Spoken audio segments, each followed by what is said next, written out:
Pemeran utama wanita kita adalah seorang gadis malang karena tidak punya cukup uang untuk mengundang kekasihnya makan barbeque nono. Dia berbohong bahwa dia sedang berdiet untuk memberikan seluruh porsi makan kepada pacarnya. Namun, memang benar bahwa memberi dengan sepenuh hati tidak selalu menjamin balasan yang setimpal. Yang hanya menerima tanduk sepanjang 50 meter. Ketika mengetahui bahwa dia telah dipermainkan oleh sahabatnya dan kekasihnya, Yang tidak lagi bersemangat. Sayangnya, dia tidak bisa tidur tanpa seseorang menyanyikan lagu pengantar tidur setiap malam. Karena menderita insomnia yang membutuhkan seseorang untuk bernyanyi setiap malam, Yang menerima untuk berkencan dengan pria jahat itu. Yang lulus dari akademi musik bergengsi tetapi memiliki karir yang tidak sukses. Karena saat ini dia hanya seorang pemain drum cadangan di orkestra simfoni yang secara harfiah tidak resmi dan tidak permanen. Karena tidak memiliki pekerjaan stabil untuk hidup seperti orang normal, dia harus berputar-putar di antara serangkaian pekerjaan sementara untuk mempertahankan hidup, mulai dari melayani, mengajar musik untuk kucing, hingga menjadi sopir sewaan. Hari itu, langit tidak berbelas kasih, awan hitam terus berkumpul. Ia menerima pesanan sopir sewaan yang tampaknya biasa saja, tetapi ternyata pelanggan tidak tahan dengan pukulan hidup sehingga memutuskan untuk mandi ala pergi dan tidak kembali. Yang melihat situasinya tidak baik, lalu menerapkan keterampilan persuasif yang dipelajari dari video motivasi di internet, memohon dengan berbagai cara agar wanita itu mengurungkan niat negatifnya. Namun, hidup tidak seindah mimpi. Sebelum pelanggan sempat berubah pikiran, dia terpeleset dan jatuh ke air, jadi dari pura-pura, malah jadi jatuh sungguhan. Yang tidak sempat berpikir apa-apa, langsung melompat mengikuti seperti pahlawan super versi basah. Setelah terjun itu, dia baru saja ditarik ke darat, belum sempat bernapas, sudah menerima panggilan telepon dari sahabatnya, Jenny. Saat itulah dia baru teringat bahwa dia telah melupakan pertunjukan temannya.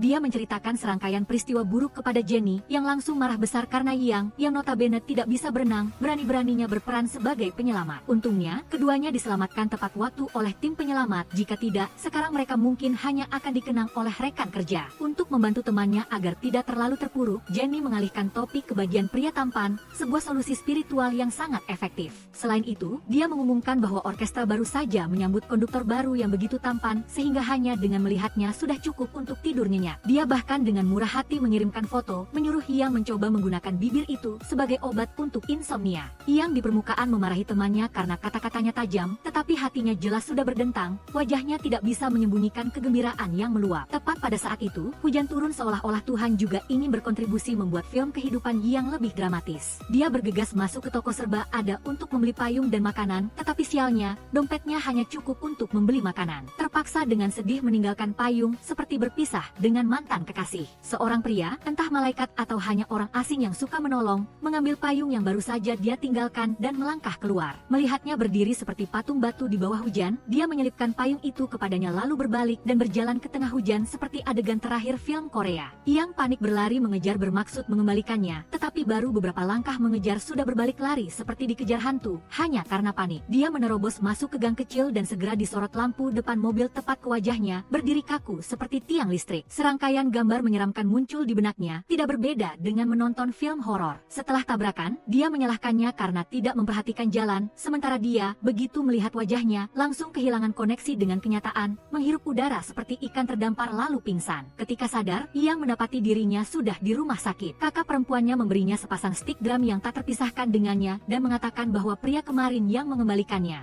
Dia bahkan khawatir stick drumnya basah, jadi dia menyimpannya dan membawanya pulang baru teringat. Melihat sepasang stick drum yang dibungkus dengan hati-hati, Yang curiga bahwa pria ini bukanlah orang biasa, mungkin seorang seniman sejati. Sayangnya, dia lupa meminta nomor telepon, sekali lagi menendang penyesalannya sendiri. Kakak perempuannya, tak perlu dikatakan lagi, mengetuk lembut kepalanya dan menyatakan untuk tidak bermimpi terlalu jauh, fokus pada pacarnya yang sekarang saja. Dia bahkan bersumpah bahwa jika pria itu tidak berselingkuh dalam sebulan ke depan, dia akan berhenti dari profesi dokternya. Yang tentu saja membela pacarnya seperti membela filosofi hidupnya, yakin bahwa pria itu mencintainya seperti hari pertama. Otaknya sudah sepenuhnya diwarnai merah muda cinta. Begitu meninggalkan rumah sakit, dia menerima kabar dari Jenny bahwa konduktor tampan itu sedang mengadakan audisi untuk pemain drum. Tanpa ragu, Yang bergegas ke orkestra membawa sepasang stick drum dengan tatapan penuh tekad menyala-nyala. Namun, hidup ini tidak ada yang mulus. Karena terlalu fokus, dia tanpa sengaja memukul stick drum ke udara. Kemudian dia kebingungan mengejar, akibatnya kakinya terkena berkilir dan meluncur lurus dari panggung seperti atlet lompat jauh. Jungkir balik yang penuh semangat itu membuat sang konduktor tak bisa menahan tawa. Yang merasa sakit dan malu, hanya ingin menghilang setelah pertunjukan yang gemilang itu. Malam tiba, Insomnia kembali menagih hutang mental. Dia telah menderita penyakit aneh ini selama setahun terakhir. Pukul 3 pagi, Yang masih berjuang, berputar ke kiri, berguling ke kanan, mendesah seperti sedang patah hati. Dia ingin mengirim pesan kepada pacarnya, Jae-hyung, untuk mencari sedikit kenyamanan, tetapi pesan-pesan dari siang hari masih diabaikan tanpa balasan. Keesokan harinya, ketika masuk ke toko serba ada untuk makan mie-cup agar tidak lapar, dia terkejut bertemu lagi dengan pria yang telah menyelamatkannya, yang bernama Jo-hun. Sebelum pergi, dia meninggalkan nomor telepon dan tawaran untuk menjadi asisten serbaguna, mengangkat barang, membelikan obat, atau sekadar mengobrol saat dia insomnia.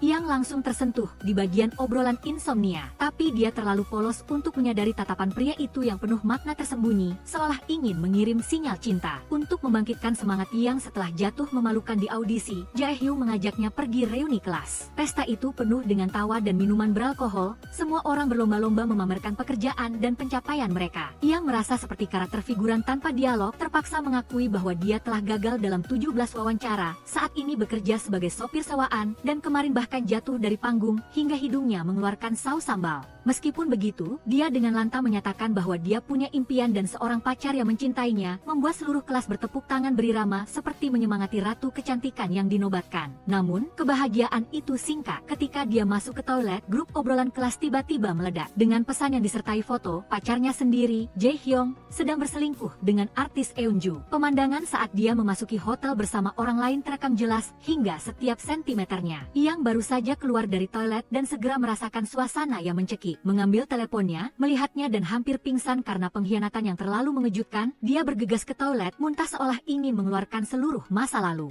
Dalam perjalanan pulang, ia melewati kedai barbecue tempat ia pernah memiliki kenangan manis dengan Jae-hyung. Dia ingat saat keduanya masuk untuk makan, tidak punya cukup uang sehingga hanya memesan satu porsi, dan dia berpura-pura mengatakan sedang diet agar Jae-hyung bisa makan sampai kenyang. Saat itu, dia pernah menggenggam tangannya dan berkata bahwa memiliki cinta sudah cukup kenyang. Sekarang memang kenyang, tapi kenyang kepahitan. Cinta antara Yang dan Jae-hyung yang dikira akan bertahan selamanya, ternyata hidup tidak seperti mimpi karena dia dikhianati tanpa ampun. Dalam serangan sakit hati karena cinta yang hancur, Yang mengabaikan tatapan ingin tahu orang yang lewat. Dia berdiri di depan pintu kedai barbecue orang lain, menangis sambil bernyanyi seperti orang kesurupan. Duhun kebetulan lewat dan melihat pemandangan yang romantis sekaligus aneh. Tanpa berkata-kata, dia langsung menariknya pergi seolah sedang menyelamatkan orang tenggelam lalu berkata dengan nada serius, "Pulanglah cepat, jangan membuat keributan, nanti tetangga mengira dia adalah aktris dalam drama keliling." Suasana hatinya yang sedang anjlok drastis, ditambah kritikan Duhun yang tanpa ampun, Yang merasa sangat kesal. Dalam ledakan emosi yang tak terduga, dia menampar wajah pria itu seolah menguji elastisitas kulit wajahnya, lalu bertanya dengan suara rendah apakah dia sedang menertawakannya. Untuk membuktikan dirinya tidak lemah, dia berpegangan erat pada ujung celana Duhun dan tidak melepaskannya. Seolah-olah ini adalah tali yang menarik kembali harga diri terakhirnya dan mengajukan tawaran yang penuh nilai seni.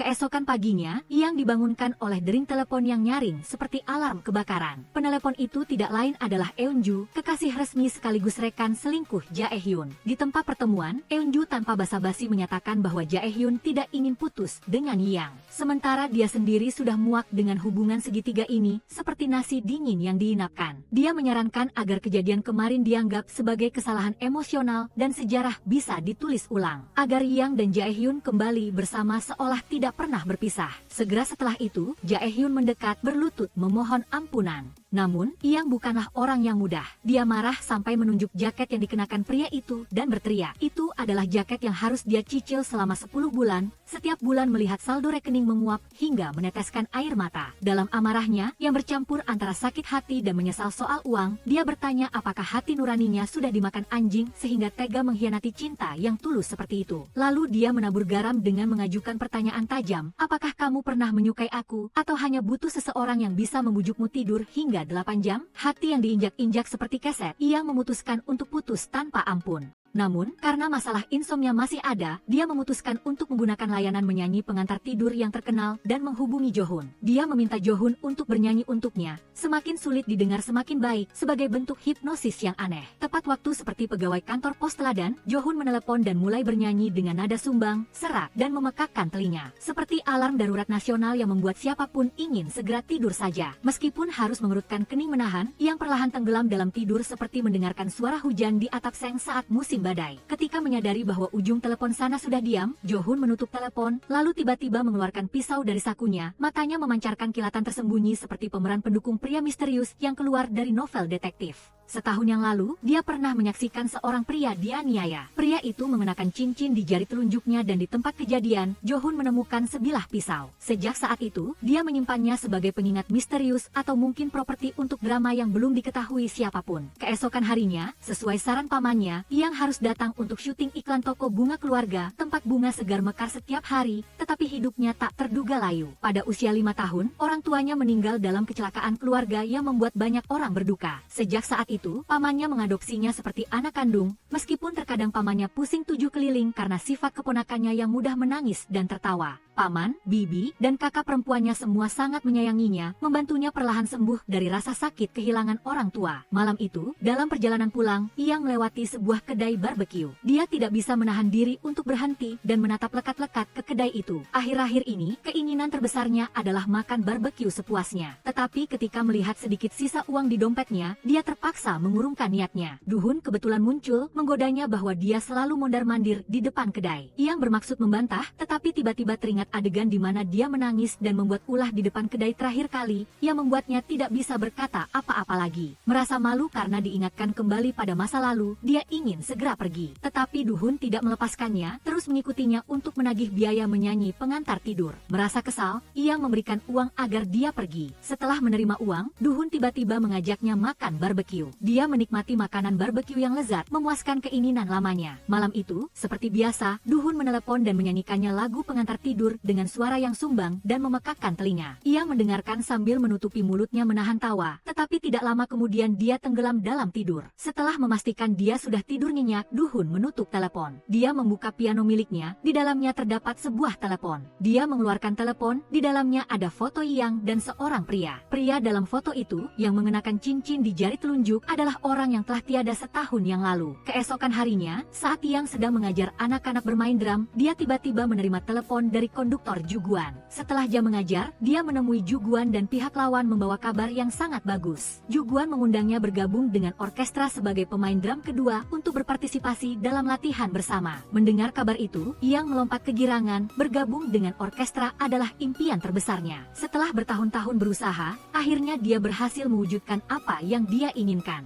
Juguan meminta bantuan Yang memilih hadiah, dan sebagai ucapan terima kasih dia juga memberinya hadiah kecil. Setelah selesai berbelanja, Juguan dengan penuh perhatian mengantarnya pulang. Sebelum berpisah, Yang menanyakan alasan dia diterima di orkestra karena dia merasa penampilannya hari itu sangat buruk. Karena saya membutuhkanmu, penampilanmu hari itu sangat bagus. Keesokan harinya, Yang dengan gembira melangkah ke orkestra impiannya. Namun, sesampainya di sana, dia menyadari tatapan semua orang kepadanya ada yang tidak beres. Jenny menjelaskan bahwa sebuah akun yang diduga anggota internal orkestra telah mengunggah foto Yang berbelanja dengan Juguan ke internet. Netizen mengejeknya sebagai pendatang baru kesayangan. Meskipun tahu penyebar rumor ini adalah orang dalam, identitas sebenarnya dari pelaku ini masih misteri. Jenny menyemangati Yang bahwa dalam situasi ini, dia harus semakin gigih dan tidak boleh mundur. Meskipun diejek, dia harus mempertahankan pendiriannya. Yang memasuki ruang rias, menyapa semua orang dengan gembira, tetapi pemain drum utama hanya membalas dengan dingin. Sementara para musisi lain mulai menyebarkan rumor bahwa dia menggunakan kecantikannya untuk mendapatkan kesempatan. Bahkan ada yang menirukan suara gonggongan anjing untuk mengejeknya sebagai hewan peliharaan Juguan.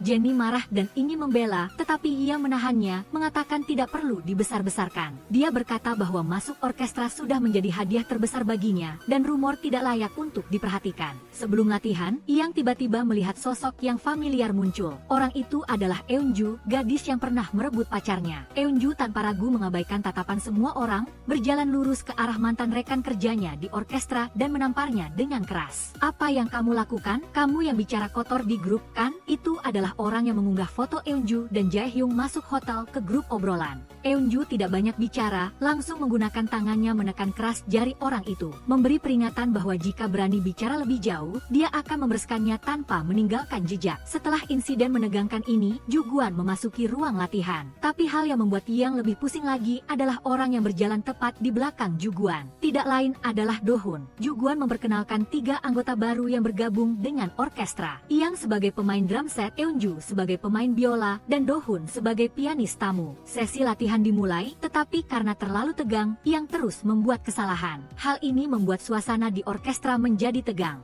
Semua orang menunjukkan ketidaknyamanan. Juguan melihat situasi tidak baik, lalu mengumumkan untuk mengakhiri sesi latihan lebih awal. Yang merasa menyalahkan diri sendiri karena tidak tampil baik, suasana hatinya jatuh ke jurang terdalam. Dalam perjalanan pulang, ketika melewati toko serba ada dekat kompleks apartemen, dia kebetulan bertemu Dohun lagi. Namun, dia sedang tidak mood untuk mengobrol atau bercanda dengannya, bahkan menolak tawaran Dohun untuk menyanyikan lagu pengantar tidur malam ini. Bersamaan dengan itu, Juguan kembali ke rumah dan melihat Eunju sedang menunggunya. Eunju secara belak-belakan mengakui bahwa dia memiliki hubungan yang ambigu dengan pacar Yang menyebabkan keduanya putus. Dia mengungkapkan bahwa dia melakukan itu untuk membalas dendam pada Yang karena menyadari bahwa Juguan sangat peduli pada gadis ini. Eunju juga mengatakan bahwa bahkan wawancara yang baru saja berlalu juga diselenggarakan secara khusus oleh Juguan untuk memasukkan Yang ke dalam orkestra. Eunju penasaran bertanya mengapa sejak insiden Yang setahun yang lalu, Juguan menjadi sangat memperhatikan Yang. Juguan tidak menjawab, hanya memeluk Eunju dan tiba-tiba menciumnya. Keesokan harinya, Yang keluar untuk berlatih, tetapi Dohun muncul. Dia mengatakan bahwa dia mengenal seorang senior di bidang drum set dan bisa membawanya bertemu orang itu. Percaya pada Dohun, Yang setuju untuk ikut. Ketika sampai di sana, dia baru menyadari bahwa Dohun membawanya mendaki gunung alih-alih bertemu senior. Merasa tertipu, Yang menjadi kesal, tetapi Dohun tetap berlari ke depan mengatakan ingin mengajaknya naik kereta gantung. Setelah beberapa kali dibujuk, dia enggan mengikutinya mendaki gunung. Akhirnya, ketika mereka sampai di stasiun kereta gantung, sayangnya tempat itu sedang dalam pemeliharaan sehingga berhenti beroperasi hari itu. Yang kecewa dan bersiap turun gunung, tetapi Dohun tiba-tiba mengatakan, "Besok pagi kita naik kereta gantung bersama, ya?" Kalimat ini membuat Yang merasa sangat familiar. Dia menoleh ke belakang dan melihat Dohun sedang memegang pisau di tangan seolah tanpa sengaja memainkannya. Tiba-tiba muncul di benaknya ingatan-ingatan yang menghantui. Karena terlalu takut, Yang berbalik dan lari. Bayangan dirinya dikejar dan melarikan diri dengan panik muncul. Dalam kepanikan, dia menabrak seseorang di depannya dan jatuh ke tanah. Ketika melihat Dohun mendekat, dia berteriak dan mundur, matanya penuh ketakutan. Dohun menatapnya dan bertanya mengapa dia begitu takut. Dalam kepanikan, Yang menangis dan mengatakan bahwa setelah insiden setahun yang lalu, dia kehilangan ingatan selama beberapa bulan. Dia tidak mengingat apapun tentang apa yang terjadi dan memohon Dohun untuk membiarkannya pergi. Setahun yang lalu, Yang berjalan di tengah hujan deras sambil membawa tiang infus. Dalam benaknya ia terus mengingat kata-kata seorang pria kepadanya, "Besok pagi, kita naik kereta gantungnya." Dia berlutut di tanah dan bergumam seorang diri, "Bukan dia yang melakukannya, aku tidak menyakiti siapapun." Setelah berkata begitu dia terduduk dan menangis terseduh-seduh. Saat itu seorang pria mendekat dan bertanya apakah dia ingat dirinya, apakah dia ingat siapa yang telah dia singkirkan. Sebelum Yang sempat menjawab dia pingsan, kamera perlahan naik memperlihatkan wajah pria itu, dia adalah Dohun. Sementara itu, Dohun bergabung dengan band Ondu dan menginterogasi Juon. Dohun bukanlah lulusan terkemuka dan juga tidak memiliki pengalaman ikut serta dalam audisi. Ondu merasa gaya bermain musik Dohun persis seperti seorang kenalan yang dia kenal. Dia percaya Juon juga merasakan hal itu mungkin, karena alasan ini Juon setuju membiarkan Dohun bergabung dengan band. Juon tersenyum dan mengatakan Ondu terlalu berimajinasi menolak untuk melanjutkan pembicaraan tentang topik ini. Yang sedang koma ditangani oleh seorang dokter yang merupakan kakak perempuannya Seo Yang. Setelah kembali ke rumah, Dohun terus menonton video wawancara Seo Yang. Seo Yang berbagi bahwa alasan dia menjadi dokter adalah karena ketika dia masih kecil, adiknya Su Yang, karena kehilangan orang tua, menjadi terobsesi dan menderita afonia setahun yang lalu. Adiknya kembali mengalami peristiwa besar setelah insiden itu, dia tidak bisa berbicara selama sekitar 1 bulan dan meninggalkan sequelae. Sampai sekarang, dia masih tidak bisa mengingat apa yang terjadi saat itu, bahkan masih sulit tidur dan bermimpi buruk. Sebagai seorang dokter, Seo Yang tidak bisa membantu adiknya sehingga dia merasa sangat sedih. Tidak lama kemudian Yang terbangun di rumah sakit dan menerima telepon dari Ben. Dia bergegas ke sana tetapi diberitahu bahwa dia dipecat. Yang sangat sedih pulang ke rumah dan menangis sepanjang malam. Meskipun berduka, dia tetap harus menguatkan diri untuk menghadapi hidup. Dia terus mengajar anak-anak kecil dan menerima banyak pesan dari mantan pacarnya yang mengundangnya untuk menonton pertunjukan tari jalanannya. Yang datang ke pertunjukan melihat mantan pacarnya bernyanyi dan menari di atas panggung. Dalam hatinya dia berkata, "Selamat atas apa yang telah kamu capai." Dia juga mengerti bahwa dia telah dikhianati jantungnya. Tiba-tiba merasakan sakit. Ketika Yang hendak pergi, dia menerima pesan dari Eunju. Pihak lain mengundangnya untuk bertemu di bar. Eunju memberinya kartu nama mengatakan sebuah film yang akan segera dibuat sedang mencari pemain bass. Dia bisa datang untuk pekerjaan sampingan. Yang tidak mengerti mengapa Eunju membantunya. Eunju menjawab bahwa mereka pernah berteman dan karena menghargai persahabatan di masa lalu dia ingin membantu Yang. Tepat setelah Eunju meninggalkan bar, Jo-hun muncul di samping Yang. Yang merasa bingung tidak mengerti mengapa Jo-hun terus mengganggunya, sepertinya dia sangat peduli padanya. Jo-hun mengakui dia memang sangat memperhatikan Yang. Yang tidak ingin banyak bicara buru-buru memanggil taksi dan pergi. Melihat Jo-hun berdiri di pinggir jalan, Yang mulai curiga. Dia bertanya-tanya bagaimana pria itu tahu dia ada di bar dan mengikutinya sampai ke sana. Sesampainya di rumah, dia mencari informasi terkait Jo-hun di internet, tapi tidak menemukan apapun yang berguna. Tepat saat ini dia mendengar suara piano yang ceria dari lantai bawah. Dia bermaksud turun menemui Jo-hun untuk memperjelas masalah ini. Tetapi begitu dia berdiri, dia menyadari ada jejak kaki dan noda darah di lantai. Dia langsung mengerti seseorang telah masuk rumahnya. Yang buru-buru menekan bel pintu rumah Jo-hun. Dia menemukan bahwa ukuran sepatu dan jejak kaki sangat mirip dengan milik pria itu, terutama di tangan Jo-hun ada luka. Semua bukti ini menunjukkan bahwa Jo-hun mungkin adalah orang yang menyelinap ke rumahnya. Yang mengingat semua pertemuan dengan Jo-hun, dia selalu muncul secara tiba-tiba dan bahkan sengaja pindah untuk tinggal tepat di bawah apartemennya. Sepertinya sejak awal dia memang berniat mendekatinya. Oleh karena itu, Yang mulai mencurigai Jo-hun, selalu waspada dan berhati-hati. Keesokan harinya, karena membutuhkan uang untuk hidup, Yang memutuskan untuk terus bekerja sampingan. Tetapi dia tidak rela melepaskan mimpinya. Dia mengumpulkan keberanian untuk menemui Juan memohon agar dia diizinkan tetap di band. Selama dia bisa bertahan, dia bersedia melakukan apa saja.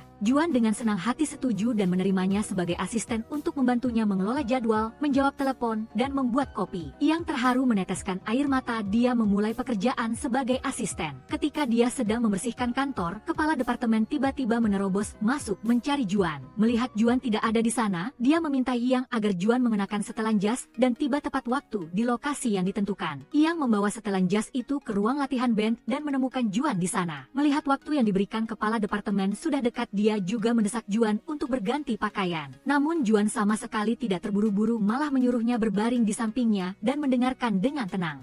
Saat Yang membuka mata, dia melihat Juan sedang menatapnya dari jarak yang sangat dekat, membuatnya bingung. Dia buru-buru duduk mengingatkan bahwa mereka akan terlambat. Juan tidak menjawab melainkan perlahan mendekat seolah ingin menciumnya. Yang secara refleks memejamkan mata, tetapi Juan tidak melakukan apapun. Sebaliknya dia berkata saat wawancara itu, "Aku melihat hati bersinar milikmu, aku ingin mengasahnya dengan baik. Suatu hari nanti kamu akan berdiri bersamaku di atas panggung." Yang terharu dengan kata-kata Juan. Namun Juan malah bercanda, "Sayang sekali tadi adalah kesempatan bagus untuk berciuman." Yang tidak mengerti maksud Juan berkata pada dirinya sendiri bahwa dia tidak boleh berpikir sembarangan. Setelah pulang kerja, Yang melihat Jo-hun muncul diam-diam di depan pintu rumahnya lagi. Bertekad untuk mengungkap wajah asli Jo-hun, dia memutuskan untuk begadang semalaman mengawasi apakah pria itu akan melakukan sesuatu. Tengah malam dia mendengar suara pintu terbuka, seseorang berpakaian hitam menyelinap masuk ke rumah. Dia sangat ketakutan sampai jiwanya melayang. Tepat pada saat itu Jo-hun menelepon. Dia langsung berteriak. Orang berbaju hitam itu panik dan melarikan diri. Jo-hun segera mengejar dan akhirnya berhasil menguasai dia. Ketika polisi dan Yang tiba di lokasi, dia terkejut mendapati orang yang ditangkap justru adalah mantan pacarnya. Setelah menenangkan diri, dia melihat tangan Jo-hun terluka dan berdarah.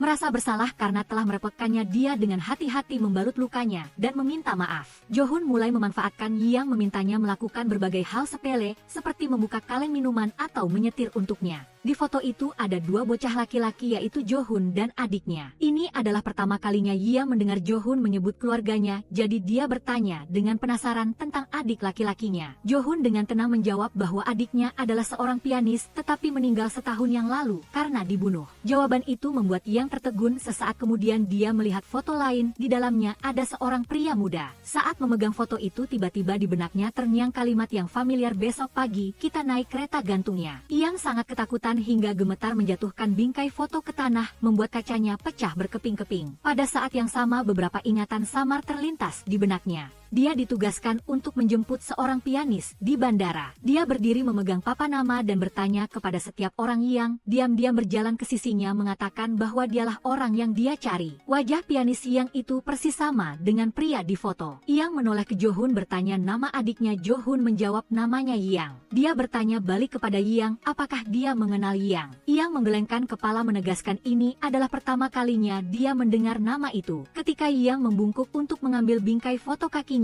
sayangnya tertusuk pecahan kaca. Jo-hun dengan hati-hati membalutnya, setiap gerakannya sangat lembut. Setelah itu Jo-hun mengajak Yang keluar melihat bulan. Yang mengambil kesempatan untuk bertanya tentang penyebab meninggalnya adiknya. Jo-hun menceritakan bahwa Yang meninggal dalam kecelakaan lalu lintas yang disebabkan oleh pacar adiknya. Dalam tabrakan itu, adiknya terlempar keluar dengan mengenaskan, sementara gadis itu tidak terluka sama sekali. Yang dengan jujur berbagi bahwa dia juga pernah mengalami kecelakaan lalu lintas setahun yang lalu. Tetapi sejak saat itu dia sama sekali tidak ingat apa yang terjadi selama periode waktu itu. Karena terlalu lama di luar ruangan dan merasa bosan, mereka berdua kembali ke dalam rumah. Yang melihat ada gambar tangan yang tergambar di piano Jo-hun. Jo-hun menjelaskan bahwa saat kecil adiknya sering menangis setiap kali berlatih piano, jadi dia menggambar tangannya di sana untuk menghibur adiknya. Setelah berkata begitu, Jo-hun meletakkan tangan Yang tepat di posisi gambar tangan yang digambar. Seolah ingin menunjukkan kembali cara dia dulu menenangkan adiknya. Perasaan sentuhan tangan membuat Yang tanpa sadar bergetar. Dia buru-buru berdiri bermaksud pergi untuk menghindari perasaannya, tetapi Jo-hun menghalanginya. Dia menatap lurus ke matanya dan berkata, aku ingin tahu lebih banyak tentangmu, semua hal yang belum diketahui, siapapun aku ingin tahu. Kata-kata Jo-hun membuat hati Yang bergetar tak menentu. Malam itu, berbaring di tempat tidur, dia mengingat cerita tentang adik laki-laki Jo-hun. Nama Yang tiba-tiba terasa sangat familiar di benaknya. Namun, segera pikirannya kembali tertarik pada gambar Jo-hun membalut lukanya. Dia mengingat dengan jelas setiap tindakan lembutnya yang membuatnya merasa bingung sekaligus malu. Sementara itu, Jo-hun sedang menelepon. Dia berkata kepada orang di seberang sana bahwa Yang sama sekali tidak mengingat Yang, dan catatan medis juga menyatakan bahwa dia menderita amnesia. Dia meminta mereka mengalihkan penyelidikan ke petunjuk lain. Keesokan harinya Yang mengundang Yang ke sebuah restoran untuk makan malam sebagai pesta penyambutan bergabungnya dia dengan orkestra. Yang tidak menyangka bahwa restoran yang mereka datangi adalah tempat Jo-hun bekerja sampingan. Melihat Yang dan Yang masuk bersama Jo-hun sedikit terkejut, tapi dia cepat tenang dan sengaja menggodanya di depan Yang. Semalam tidur nyenyak tidak, kalau perlu saya bisa sediakan layanan bujuk tidur tambahan. Yang pura-pura pergi ke toilet sengaja menunggu Jo-hun mengikutinya. Begitu dia masuk, dia langsung meraih kerah baju Jo-hun memperingatkan dia harus berhati-hati dengan kata-katanya. Dia bukannya takut, malah tersenyum menghindar, tetapi mengucapkan kalimat yang penuh makna tersembunyi.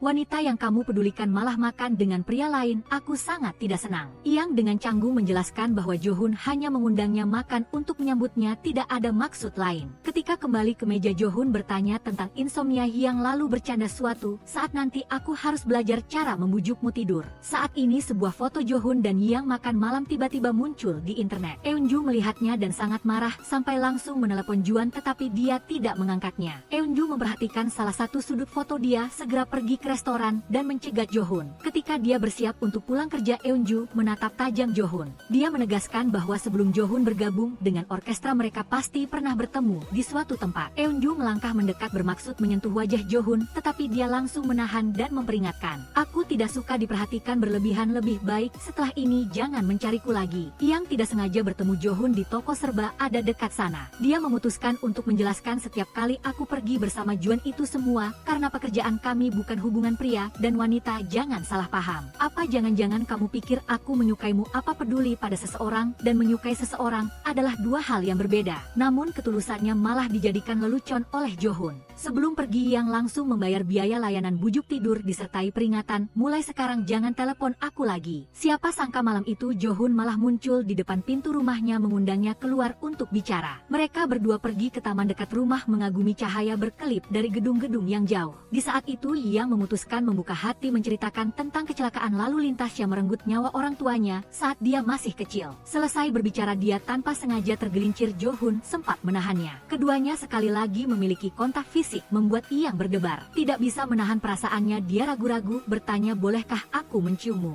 Melihat Jo-hun diam, dia buru-buru meralat, maksudku hanya karena pemandangan malam ini terlalu romantis membuatku sedikit canggung. Setelah berkata begitu dia bergegas berbalik ingin pergi, tetapi Jo-hun menahan tangannya. Menatap lurus ke matanya selama beberapa detik lalu tiba-tiba menunduk menciumnya. Iyang terkejut tetapi juga bahagia. Dia berpikir sejak saat itu mereka berdua telah menjadi pasangan. Keesokan harinya dia mengirim 2 pesan kepada Jo-hun tetapi tidak menerima balasan. Setelah jam kerja dia bermaksud langsung mencarinya tetapi Ju-guan memintanya menemaninya menemui seorang profesor yang sudah lama tidak mereka temui. Percakapan antara mereka bertiga berjalan sangat menyenangkan. Profesor menyarankan Ju-guan bermain Go bersamanya. Iyang pun dengan sukarela mengambil papan Go. Saat mencari papan Go dia tiba-tiba melihat sebuah foto di ruangan itu dan orang di foto itu adalah Iyang, adik laki-laki Jo-hun. Ju-guan melihat Iyang tidak kembali dalam waktu lama jadi dia pergi mencarinya. Dia mendapati gadis itu sedang menatap foto itu lalu bertanya apakah dia mengenal orang di foto ini. Setahun yang lalu di tengah hujan lebat Iyang jatuh ke tanah, seluruh tubuhnya berlumuran darah. Seorang pria mendekat melepaskan maskernya dan wajah itu adalah Ju-guan. Sepertinya Ju-guan menyembunyikan sesuatu tentang ingatan hujan tahun itu. Dia berbohong bahwa Iyang hanyalah rekan kerjanya di orkestra sebelum ini. Perasaan samar terus menghantui Iyang. Dia bertanya pada Jenny apakah sebelum kehilangan ingatannya dia pernah menyebut nama Iyang. Jenny menceritakan bahwa dia pernah menjadi asisten seorang pianis bernama Iyang tetapi tidak tahu detailnya. Saat itu kakak Hui pernah meminta Iyang menjemput Iyang di bandara. Tapi sekarang dia sama sekali tidak bisa mengingat apapun yang berhubungan dengan Iyang. Namun, hal yang paling mengganggu pikirannya saat ini adalah hal lain. Sejak ciuman dengan Jo-hun, pria itu sama sekali tidak membalas pesannya. Di orkestra Iyang berusaha memulai pembicaraan dengan Jo-hun tetapi dia terlihat sengaja menghindar. Hal ini membuat Iyang kesal, pergi ke toilet sendirian bergumam bicara sendiri untuk melampiaskan. Tepat saat hendak pergi dia tiba-tiba menemukan seseorang pingsan di toilet. Saat dia mengangkat rambut orang itu dia terkejut menyadari itu adalah Eunju. Iyang buru-buru membawa Eunju ke rumah sakit. Di sana dia baru tahu Eunju menderita tendonitis dan myositis. Sehari-hari Eunju harus mengandalkan obat penghilang rasa sakit untuk melanjutkan pekerjaannya. Iyang menyarankan Eunju agar beristirahat sebentar untuk pulih. Tetapi Eunju memohon agar dia menjaga rahasia dan sama sekali tidak boleh memberitahu Juan.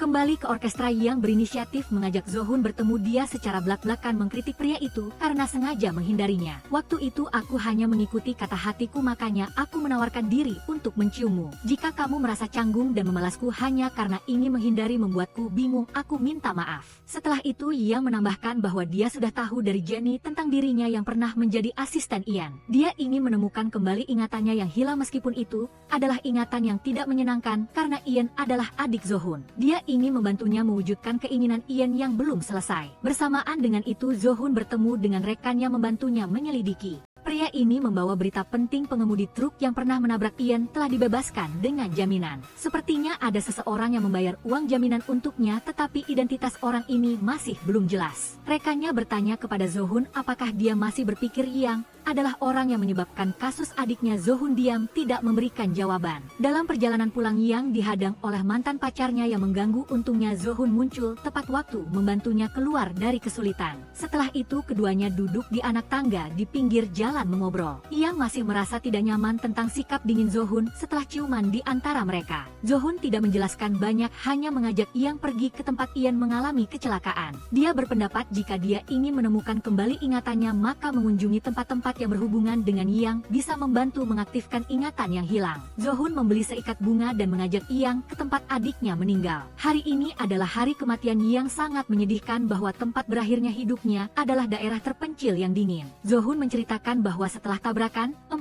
jam kemudian pengemudi truk itu menyerahkan diri. Dia menegaskan bahwa karena hujan terlalu deras dia tidak menyadari telah menabrak Iyang. Baru setelah menemukan noda darah di mobilnya dia menelepon polisi. Yang bertanya-tanya, lalu mengapa kamu pernah bilang Ian disebabkan oleh pacarnya yang mencelakai? Zohun menjelaskan bahwa pacar Ian ditemukan keesokan harinya di tempat lain dalam keadaan pingsan. Mendengar itu, Yang bingung jika dia masih hidup. Mengapa kamu tidak bertanya padanya apa yang terjadi hari itu? Kenangan dari setahun yang lalu kembali terlintas di benak Zohun. Saat itu rekan kerjanya membawa informasi bahwa Yang kehilangan ingatannya setelah tabrakan. Tanpa kesaksiannya bahkan tidak bisa dipastikan apakah dia benar-benar berada di tempat kejadian. Tetapi di mobil Ian ditemukan tas Yang. Rekan Zohun juga mengungkapkan bahwa seluruh tubuh Ian mengalami luka parah dan hatinya juga terluka oleh benda tajam. Rekannya menegaskan bahwa Ian telah dibunuh dan Yang adalah tersangka terbesar. Oleh karena itu, Zohun memutuskan mendekati Yang untuk mencari tahu kebenarannya. Dalam perjalanan pulang keduanya kebetulan melewati sebuah gudang tua. Yang tiba-tiba merasa tempat ini sangat akrab. Zohun ingin membantunya mengingat sesuatu, jadi dia membimbingnya masuk ke dalam. Dalam benak Yang tiba-tiba muncul banyak ingatan menakutkan. Seseorang mendorong pintu masuk membawa pisau dan selangkah demi selangkah mendekatinya. Yang sangat ketakutan hingga memeluk tangan dan berteriak keras. Tepat pada saat itu pintu dikunci dari luar. Ingatan dan kenyataan tumpang tindih. Yang menggedor pintu, berteriak minta tolong. Zohun menelepon polisi lalu mendesak Yang apakah dia ingat sesuatu. Tapi Yang sama sekali tidak bisa mengatakannya. Zohun ingin membantu Yang tenang, jadi dia bernyanyi menghibur. Dalam lagu Zohun, Yang perlahan mengingat setiap adegan saat dia mengenalnya. Dia menyandarkan kepalanya di bahu Zohun, hatinya akhirnya menjadi damai. Polisi datang membuka pintu gudang menjelaskan bahwa manajer mengira tidak ada orang di dalam, jadi dia salah mengunci pintu ini. Hanya insiden di luar kendali. Bersamaan dengan itu Eun-du keluar dari rumah sakit dan kembali ke orkestra. Dia kebetulan mendapat kabar bahwa dia telah dipecat. Zohun menjelaskan bahwa sudah lama para anggota orkestra menyadari bahwa tangan Eun-yu bermasalah dan ingin ia fokus pada pengobatan sebelum melanjutkan karirnya. Selain dikeluarkan dari orkestra, Eun-yu juga tidak senang dengan sikap Zohun yang kadang dekat kadang menjauhinya. Setelah mengantar Eun-yu pulang, Eun-yu berinisiatif menciumnya. Zohun hanya menyuruhnya untuk beristirahat dengan baik, lalu ia bermaksud pergi. Sebelum Zohun pergi, Eun-yu mengungkapkan rahasia di hatinya. Setahun yang lalu, pada hari pertunjukan bersama Ian, Zohun tiba-tiba menghilang dan mematikan ponselnya. Ia menduga Zohun pergi menemui Ian. Hari itu, ia melihat Yang masuk ke mobil Ian. Setelah itu Ian meninggal dunia dan Yang kehilangan ingatannya. Sejak saat itu, Zohun selalu menaruh perhatian khusus pada Yang, yang membuatnya mau tidak mau curiga bahwa seluruh kejadian itu ada hubungannya dengan Zohun. Zohun dengan tenang menyangkal, menegaskan bahwa pada hari itu ia hanya tidur di rumah dan memerintahkan Eun-yu untuk tidak berspekulasi sembarangan. Malam itu, Yang menerima panggilan aneh. Ketika ia mengangkatnya, penelepon di ujung sana tidak mengatakan apa-apa, hanya terdiam, yang membuatnya ketakutan dan tidak bisa tidur. Ia memutuskan untuk menemui Zohun untuk mengobrol. Ia memintanya memainkan sebuah lagu. Zohun setuju, duduk di depan piano, dan mulai memainkan melodi yang mendalam. Namun, Yang melihat sebuah foto yang terselip di partitur musik. Di dalam foto itu ada dia dan Ian. Yang melihat dirinya dan Ian dalam foto yang intim. Ia mulai curiga bahwa mungkin dialah pacar Ian. Di saat yang sama, ia juga curiga bahwa Zohun sudah melihat foto itu sebelumnya dan sengaja mendekatinya sejak awal. Zohun menyangkal dan mengatakan bahwa ini adalah pertama kalinya ia melihat foto itu. Ia menjelaskan bahwa Ian punya kebiasaan menyembunyikan foto-foto keluarga, dan ketika keluarga menemukannya, ia akan memberikan foto itu sebagai hadiah kejutan. Ia mempercayai perkataan Zohun dan memutuskan untuk mengambil foto itu untuk mencoba mengingat kembali hubungannya dengan Ian. Yang dengan bingung bertanya mengapa dia dan Ian adalah saudara kandung, tetapi memiliki nama keluarga yang berbeda. Zohun menceritakan bahwa ketika ia berusia 10 tahun, ibunya membawa Ian pergi dan sejak saat itu Ian menggunakan nama keluarga ibunya. Sementara ia tinggal bersama ayahnya. Ayahnya sibuk dengan pekerjaan, mereka jarang bertemu, sehingga ia sering merasa kesepian. Yang merasa kasihan pada Zohun. Ia tersenyum dan menepuk bahunya untuk menghiburnya, seolah-olah sedang menghibur anak berusia 10 tahun di masa lalu. Ketika Yang membagikan materi kepada anggota orkestra, di dalamnya terdapat CD seorang bintang piano yang ia sukai. Seorang senior yang akrab dengan kisah bintang piano ini memberitahunya bahwa itu adalah ibu Ian. Pernah ada rumor bahwa Ian adalah anak di luar nikah. Ketika Ian meninggal, tidak ada upacara pemakaman. Kemudian, seseorang mengatakan bahwa ayah Ian, untuk membalas dendam pada istrinya, berpura-pura membuat kecelakaan lalu lintas untuk menyingkirkan Ian. Yang tidak menyangka bahwa keluarga Zohun memiliki cerita seperti itu. Ia semakin merasa kasihan atas apa yang telah dialami Zohun. Ketika Suya mengetahui bahwa Zohun adalah kakak Ian, ia memperingatkan Zohun untuk menjauhi Yang karena ia tidak ingin Yang mengingat kenangan menyakitkan apapun. Namun, di mata Zohun, tindakan ini terlihat seperti melakukan melakukan sesuatu yang mencurigakan. Tahun itu, polisi menemukan tas tangan Yang di mobil Ian. Setelah itu, Suyang datang untuk mengambilnya. Zohun curiga Suyang mengkhawatirkan Yang. Ketika ia mengingat kembali kenangan hari itu, ia semakin yakin bahwa Yang adalah orang yang telah mencelakai adiknya. Itulah mengapa Suyang berusaha menjauhi Yang dan memutuskan segala sesuatu yang berhubungan dengan masa lalu. Suyang dengan marah menyiramkan segelas air ke wajah Zohun. Sesampainya di rumah, Suyang mencari kembali video yang merekam proses pengobatan Yang. Saat itu, Yang sering memimpikan mimpi yang berulang. Ia melihat dirinya berlari di tengah hujan deras sambil memegang pisau lipat, tetapi tangannya berlumuran darah. Saat menonton video itu, Suyang merasa takut dan cemas. Agar tidak meninggalkan bukti apapun, Suyang memutuskan untuk menghapus video itu.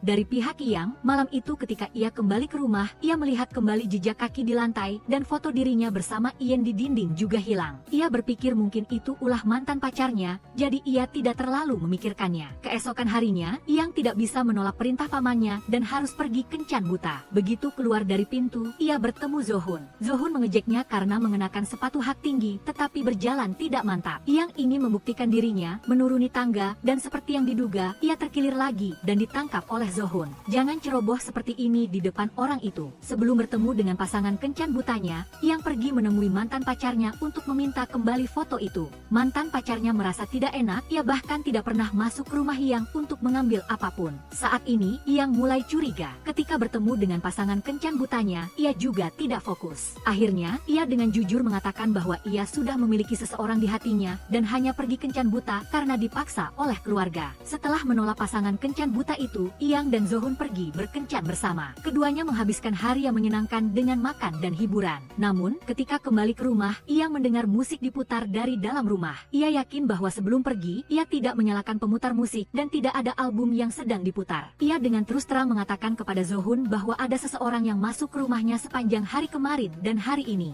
Zohun menyadari situasi ini serius dan menawarkan agar Yang tinggal di rumahnya sementara waktu, menunggu gembok diganti, baru kembali ke rumah. Setelah Yang tidur, Zohun menemui rekannya yang memberitahu bahwa ia telah menemukan informasi tentang kata-kata pertama Yang setahun yang lalu. Saat itu, mental Yang terluka parah, tetapi ia mengatakan bahwa ia sepertinya telah menusuk seseorang dengan pisau. Zohun kembali ke rumah dan mengeluarkan sebuah album yang telah ia simpan lama. Melihat foto-foto Yang dan mengingat kembali momen-momen di antara mereka berdua, ia tidak bisa menahan air matanya. Yang tidur nyenyak semalam, melihat Zohun sedang membuatkan kopi untuknya. Rasanya seperti sedang diselimuti kebahagiaan, dan ia yakin bahwa ia telah jatuh cinta pada Zohun. Yang tidak ingin melewatkan kesempatan langka ini, sehingga ia dengan berani mengusulkan Zohun untuk memulai suatu hubungan. Namun, Zohun malah mengatakan bahwa di tubuh Yang, selain luka akibat benturan, ada juga luka akibat pisau, dan sangat mungkin pelaku yang mencelakai Yang adalah Yang sendiri. Kau adalah orang yang pernah dicintai adikku. Orang yang mencelakai adikku sangat mungkin adalah kau. Yang tidak bisa percaya bahwa dirinya adalah orang yang membunuh Ian, dan juga tidak ingat memiliki hubungan asmara apapun dengan Ian.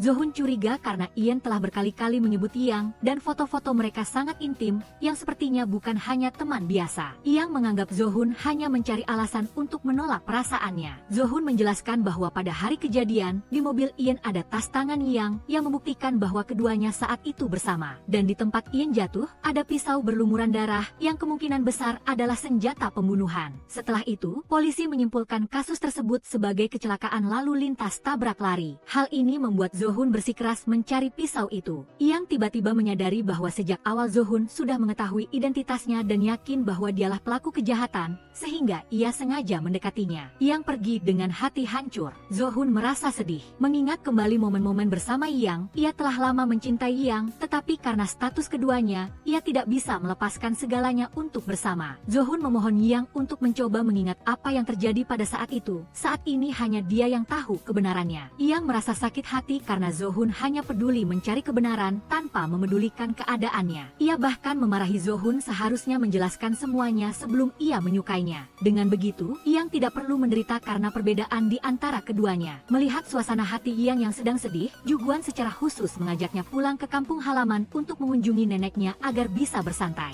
Zohun melihat Yang naik mobil Juguan, ia marah sekaligus cemburu. Keduanya menginap di rumah nenek semalaman. Malam itu, Yang bermimpi ada seseorang yang mengejarnya. Saat melarikan diri, ia berguling dari lereng bukit. Ia tahu bahwa mimpi ini mungkin adalah potongan memori yang pernah terjadi, tetapi mimpinya terlalu singkat sehingga ia tidak sempat menemukan informasi yang berguna. Keesokan paginya, Juguan mengantar Yang sampai di depan pintu rumah dan saat itu juga Zohun melihatnya. Zohun melihat Juguan tersenyum pada Yang, ia semakin cemburu. Zohun langsung bertanya mengapa Yang tidak mengangkat telepon dan tidak pulang semalam. Lalu mengingatkannya bahwa sebelum semuanya jelas, jangan berpikir untuk pergi dengan pria lain. Juguan kembali ke rumah. Eun Yu menunggu semalaman tetapi tidak melihatnya pulang, sehingga ia merasa kesal, lalu melampiaskan kemarahannya pada barang-barang. Banyak orang melihat Juguan dan Yang pergi bersama. Jelas bahwa mereka telah bersama sepanjang malam. Eun Yu mempertanyakan sejauh mana hubungan mereka berkembang. Ia memperingatkan Juguan tentang perhatian berlebihan terhadap Yang, menganggap tindakan ini akan menghancurkan Yang.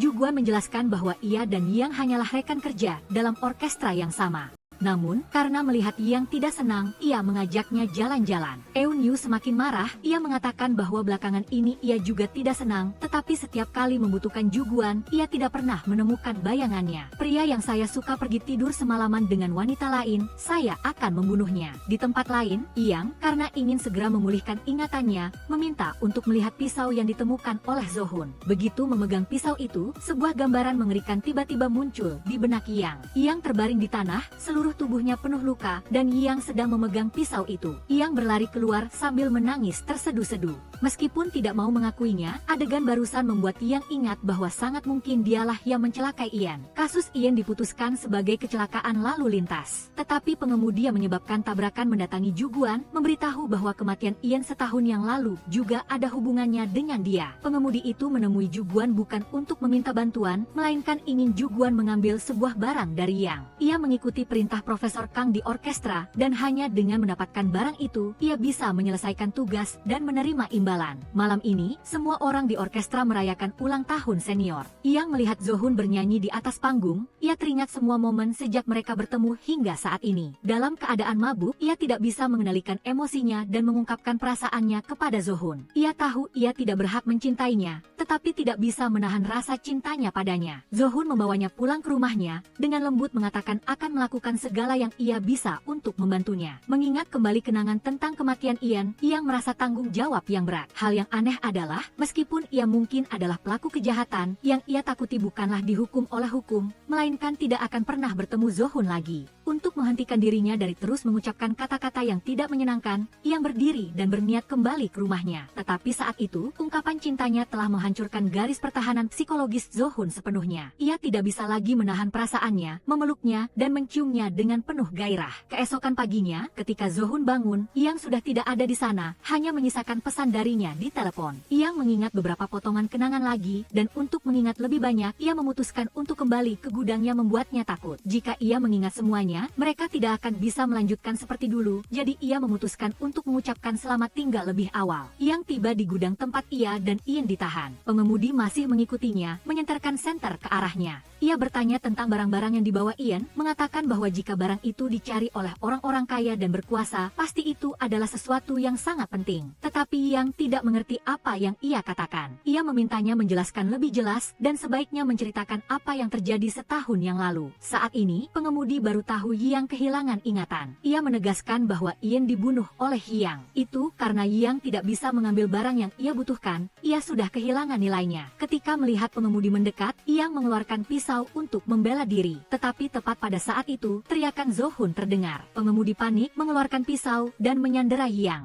memperingatkannya untuk tidak mengeluarkan suara. Ketika Zohun perlahan mendekat, pengemudi buru-buru meninggalkan Yang dan melarikan diri. Zohun melihat bayangan Ian berkelebat dan yakin bahwa dialah pengemudi yang menyebabkan tabrakan itu. Tetapi saat ini Yang sangat panik, ia tidak bisa meninggalkannya. Yang memikirkan perkataan pengemudi, ia mengatakan bahwa dialah yang membunuh Ian. Itu berarti, bagi Zohun, ia adalah seorang pembunuh. Dengan nama ini, setiap kali bertemu hanya akan menambah penderitaan bagi keduanya. Zohun mengesampingkan perasaannya, meminta Yang menceritakan kembali semua yang terjadi di gudang. Yang berusaha mengingat. Ia ingat bahwa pengemudi ingin mengambil darinya barang yang dibawa Ian, tetapi ia sama sekali tidak tahu tentang itu. Ia berpikir, mungkin karena ia kehilangan ingatan, semua barang penting telah disembunyikan oleh Suyang. Yang pergi ke kamar Suyang dan menggeledah. Ia menemukan sebuah USB di dalam toples kaca berisi origami bangau. Setelah membukanya, ia melihat di dalamnya adalah video sesi konseling psikologis yang dilakukan Suyang selama ia dirawat di rumah sakit. Ia mengatakan kepada Suyang bahwa ia merasa seperti telah mencelakai seseorang. Ia datang meminta Suyang harus membantunya mengingat apa yang telah terjadi. Suyang menceritakan, sehari sebelum pertunjukan orkestra, ia tidak dapat menemukan Yang. Keesokan paginya, polisi menghubungi Suyang dan mengatakan bahwa di dalam mobil yang mengalami tabrakan, ditemukan telepon dan tas tangan Yang. Setelah mencari, mereka menemukan Yang pingsan di tempat lain. 3 hari kemudian, Yang sadar, tetapi kehilangan kemampuan bicara dan menunjukkan tanda-tanda ketidakstabilan mental. Tidak ada yang tahu apa yang sebenarnya terjadi pada hari itu. Ketika Yang mulai berbicara lagi, Suyang merekam semua percakapannya selama sebulan. Meskipun tidak tahu apa yang dipikirkan Yang saat meninjau catatan ini, Suyang menegaskan bahwa Yang bukanlah seorang pembunuh. Hanya saja ia keliru menganggap dirinya sebagai orang yang mencelakai Ian. Saat ini, Zohun telah mengirim orang untuk menyelidiki dan akhirnya menemukan keberadaan pengemudi itu. Ketika keduanya bertemu, pengemudi itu mengenali Zohun. Ia adalah putra dari keluarga kaya. Zohun memaksa pengemudi itu untuk menjelaskan tentang kematian Ian dan barang yang ia cari. Pengemudi itu sengaja berpura-pura tidak jelas, mengatakan bahwa jawabannya sangat dekat, bahwa pelaku kejahatan adalah orang yang dikenal Zohun. Ia meminta Zohun berpikir dengan hati-hati, memikirkan orang-orang yang berkuasa, orang-orang yang bisa mempertaruhkan nyawa untuk mencari sesuatu dan siap mencelakai seseorang demi hal itu. Zohun tidak ingin bertele-tele, memerintahkan pengemudi itu untuk menjelaskan semuanya dengan jelas. Pengemudi itu menyatakan bahwa ia telah mempertaruhkan seluruh hidupnya untuk bekerja demi orang lain.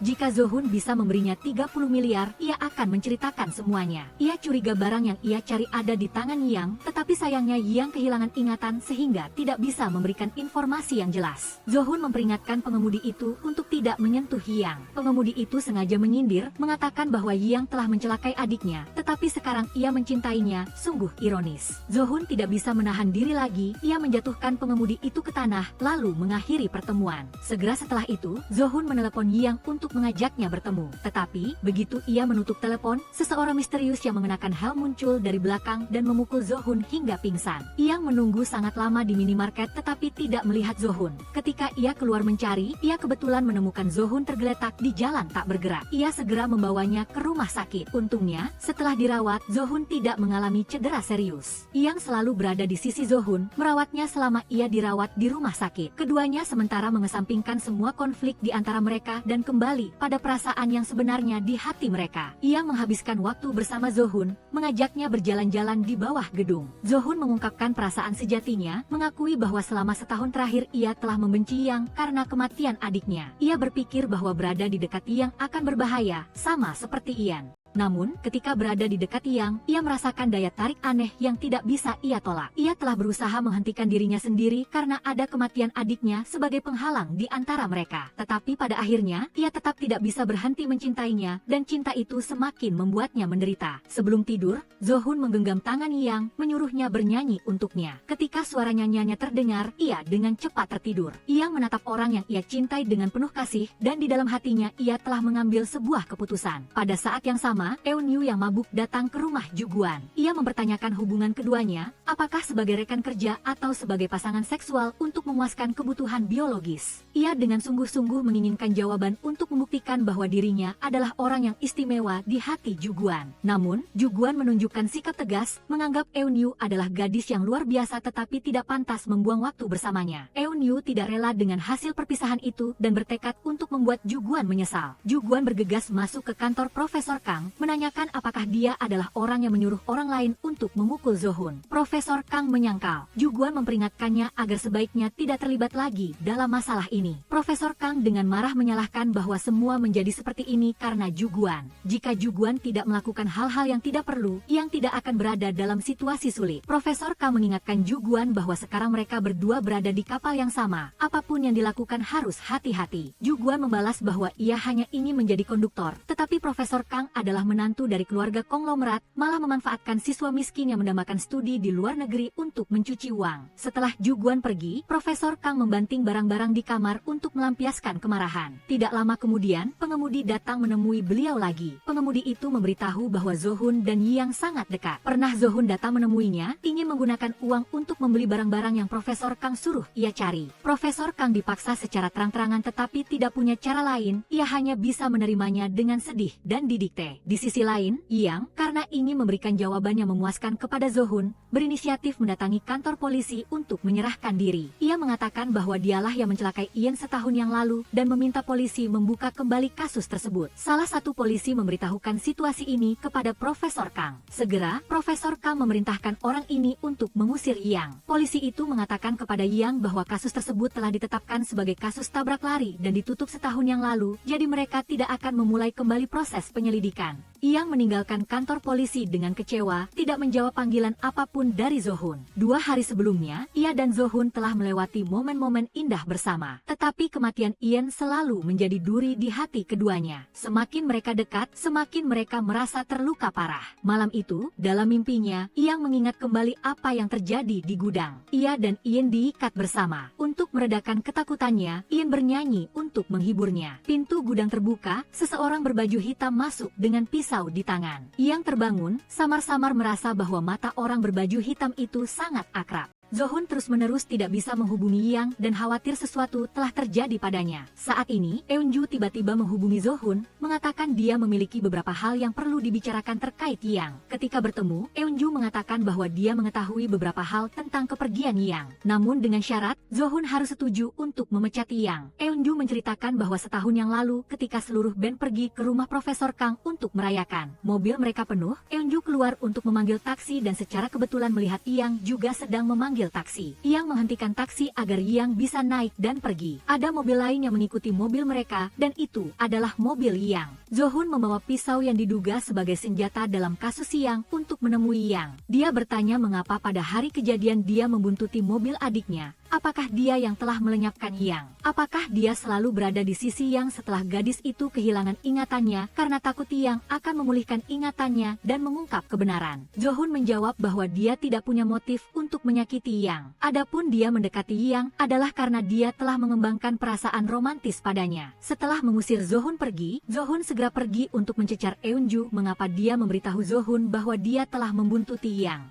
Eunju menegaskan bahwa itulah yang dia saksikan dengan mata kepalanya sendiri. Dia menambahkan bahwa hanya setahun setelah kepergian Yang, Zohun telah dipromosikan menjadi direktur eksekutif, pasti ada seseorang di belakangnya yang membantunya. Eunju menyatakan terlepas dari apakah Zohun mengakuinya atau tidak, dia akan menunggu dan melihatnya jatuh ke jurang dengan wajah gembira. Bersamaan dengan itu, paman Yang keluar dari rumah sakit, sehingga bibinya secara khusus mengundang Zohun untuk makan malam di rumah. Zohun berlari menemui Yang untuk menanyakan hadiah apa yang harus dia beli untuk paman. Melihatnya terengah-engah karena berlari terburu-buru, Yang dengan perhatian bertanya beberapa kalimat tanpa diduga dia dipeluk erat. Tepat pada saat ini, Zohun kembali dan melihat pemandangan itu. Dia merasa cemburu saat melihat Yang akrab dengan Yang. Yang bingung sementara Yang mengabaikan kehadiran Zohun dan menarik Yang untuk makan. Selama makan, Yang tidak fokus. Dalam hatinya hanya memikirkan Zohun. Yang tidak peduli bahwa dia memiliki seseorang yang dia sukai. Dia bersikeras akan berusaha keras untuk mengejar Yang dan berharap dia memberinya kesempatan. Setelah makan, Yang pulang dan melihat Zohun sedang berdiri di depan pintu menunggunya. Yang memberitahu Zohun bahwa dia telah pergi ke kantor polisi tetapi sayangnya mereka tidak setuju untuk membuka kembali kasus tersebut. Ketika di rumah sakit, Zohun telah menyatakan perasaannya padanya yang membuatnya terharu dan bahagia. Namun Yang merasa dirinya tidak pantas untuk mencintai Zohun sebelum penyebab kasus Yang terungkap. Zohun memeluk Yang yang sedang menangis, tetapi Yang tidak berani menikmati kehangatan ini. Dia melepaskan diri dan ingin memutuskan hubungan dengan Zohun, meskipun demikian hati Yang tidak bisa mengikuti akal sehatnya. Dia tanpa sadar pergi ke ruang latihan orkestra untuk diam-diam mendengarkan Zohun bermain. Tepat pada saat itu, Duan juga diam-diam mendengarkannya. Dia mendengar melodi yang dimainkan Zohun. Itu adalah melodi yang dinyanyikan Yang untuk Zohun di rumah sakit menciumnya. Yang tidak bisa menahan air matanya, rasa rindu dan penderitaan yang terpendam di hatinya. Keesokan harinya Yang membawa Duan ke rumah pamannya untuk makan.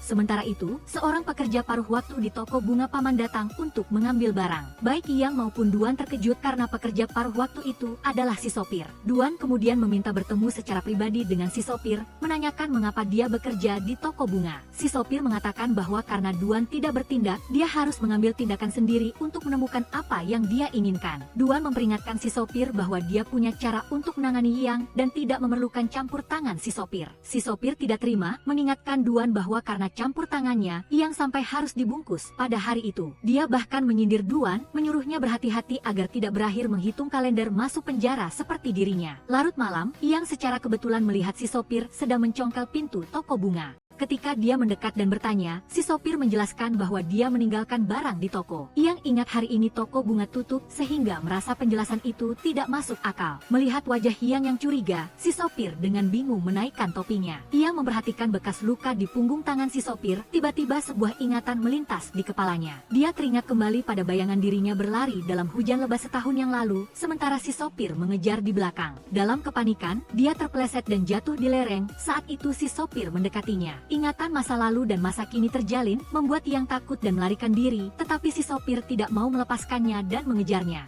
Saat berlari Yang tidak sengaja terjatuh, si sopir selangkah demi selangkah mendekat, berjongkok dan mengucapkan sapaan sinis, lama tidak bertemu. Yang dan si sopir saling berhadapan, Yang memohon agar si sopir menjelaskan apa yang dia cari, dia akan membantunya mencarinya. Asalkan si sopir meninggalkan toko bunga dan tidak mengganggu keluarga pamannya lagi. Si sopir mengungkapkan bahwa pada hari kejadian di gudang, selain dia dan Yang, ada orang lain. Dia mengakui telah menusuk Yang 1 kali, tetapi luka itu tidak fatal. Orang yang sebenarnya menyebabkan kasus Yang adalah orang ketiga. Si sopir menegaskan bahwa untuk menemukan jawabannya, dia perlu pergi ke Universitas Musik. Itu adalah hadiah tambahan yang diberikan. Pulpen yang diserahkan kepada si sopir adalah kunci baginya untuk mengungkapkan identitas orang ketiga yang muncul di gudang malam itu. Yang kembali ke rumah, mengobrak-abrik segalanya tetapi tidak dapat menemukan pulpen itu. Dia menduga pulpen itu mungkin ada di barang-barang peninggalan Yang. Jadi dia memutuskan untuk pergi ke rumah Duhun, yang beralasan bahwa dia ingin melihat barang-barang peninggalan Yang agar dia bisa mengingat sesuatu. Duhun tidak curiga, mengeluarkan semua barang adiknya. Seperti yang diduga, Yang menemukan pulpen itu di saku baju Yang. Dia diam-diam menyembunyikan pulpen itu di tangannya, tetapi batinnya terbelah. Akhirnya dia diam. Duhun tidak tahu apa-apa, sepenuh hati ingin membantu Yang menyelesaikan semua masalah. Dia datang mencari si sopir, memintanya untuk meninggalkan toko bunga. Si sopir tetap pada pendiriannya, bawa uangnya, baru bicara. Duhun berjanji akan mengatur uang itu secepat mungkin. Ketika Duhun sibuk mengurus pengumpulan uang, Yang telah diam-diam menemui si sopir lebih dulu untuk melakukan transaksi. Dia menyerahkan pulpen itu padanya, meminta untuk menyebutkan identitas orang ketiga yang muncul di gudang. Tetapi si sopir malah memutar sebuah lagu lama dan tiba-tiba menyatakan berubah pikiran. Dia mengatakan akan meninggalkan toko bunga tetapi informasi penting akan dia simpan untuk dijual dengan harga lebih tinggi. Yang marah tetapi tidak berdaya. Sebelum dia pergi, si sopir mengucapkan kalimat yang penuh makna tersembunyi.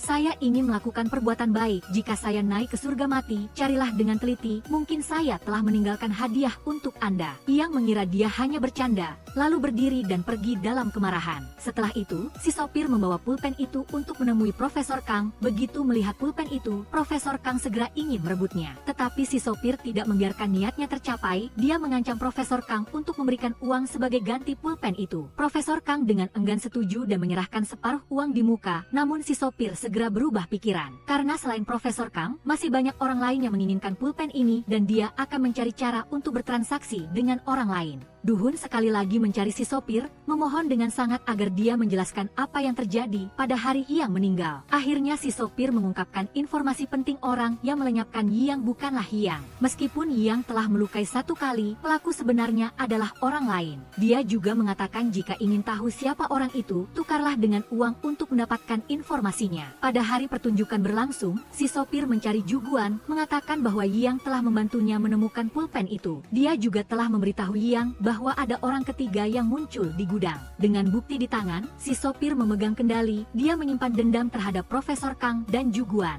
Dua orang itu telah memfitnahnya sebagai pembunuh tetapi selalu berusaha menghindar dan tidak mau membayar uang yang seharusnya dia terima. Menurut si sopir, Profesor Kang adalah pengecut, sedangkan Ju Guan tidak pantas menjadi konduktor. Dia bersumpah akan menyingkirkan keduanya. Sebelum pergi, si sopir menyelipkan sebuah foto ke tangan Ju Guan, menyuruh pihak lain untuk menikmati pertunjukan terakhir ini. Mulai sekarang dia tidak akan punya kesempatan lagi. Zo-hun telah diam-diam mengawasi si sopir dan Ju Guan tetapi tidak dapat mendengar isi percakapan mereka. Pertunjukan berakhir dengan gemilang. Yang memberi selamat kepada Zo-hun atas penampilan resmi pertamanya di atas panggung dan telah memberikan pertunjukan yang luar biasa. Setelah pertunjukan, semua orang menghadiri pesta perayaan, tetapi Ju Guan berkeringat dingin dan terduduk di lantai. Dia meminta Yang merawat neneknya lalu pergi dengan bantuan kepala departemen untuk menemui dokter. Zo-hun diam-diam meninggalkan pesta perayaan dan memanggil Yang ke ruang latihan orkestra. Di sana dia mengakui bahwa dia telah bertemu lagi dengan si sopir. Si sopir menegaskan bahwa orang yang melenyapkan Yang bukanlah Yang, melainkan orang lain. Zo-hun merasa sangat menyesal karena selama ini selalu menyimpan kebencian dan kecurigaan terhadap Yang. Sekarang dia bisa melepaskan semua beban dan tanpa ragu berada di sisi Yang. Mendengar pengakuan Zo-hun, Yang merasa sangat gelisah. Dia ingin mengatakan bahwa dia telah memberikan pulpen itu kepada si sopir. Tetapi dia tidak cukup berani. Hal yang tidak terduga adalah si sopir tiba-tiba meninggal. Tubuhnya ditemukan di tangga gedung. Berita ini membuat semua anggota orkestra menjadi panik. Yang sangat ketakutan setelah kepergian si sopir. Dia mencari Zo-hun, mengungkapkan kecurigaan bahwa kematian si sopir ada hubungannya dengan dirinya. Zo-hun terkejut bertanya mengapa Yang berpikir seperti itu. Saat ini Yang mengakui bahwa dia telah memberikan pulpen dari barang peninggalan Yang kepada si sopir.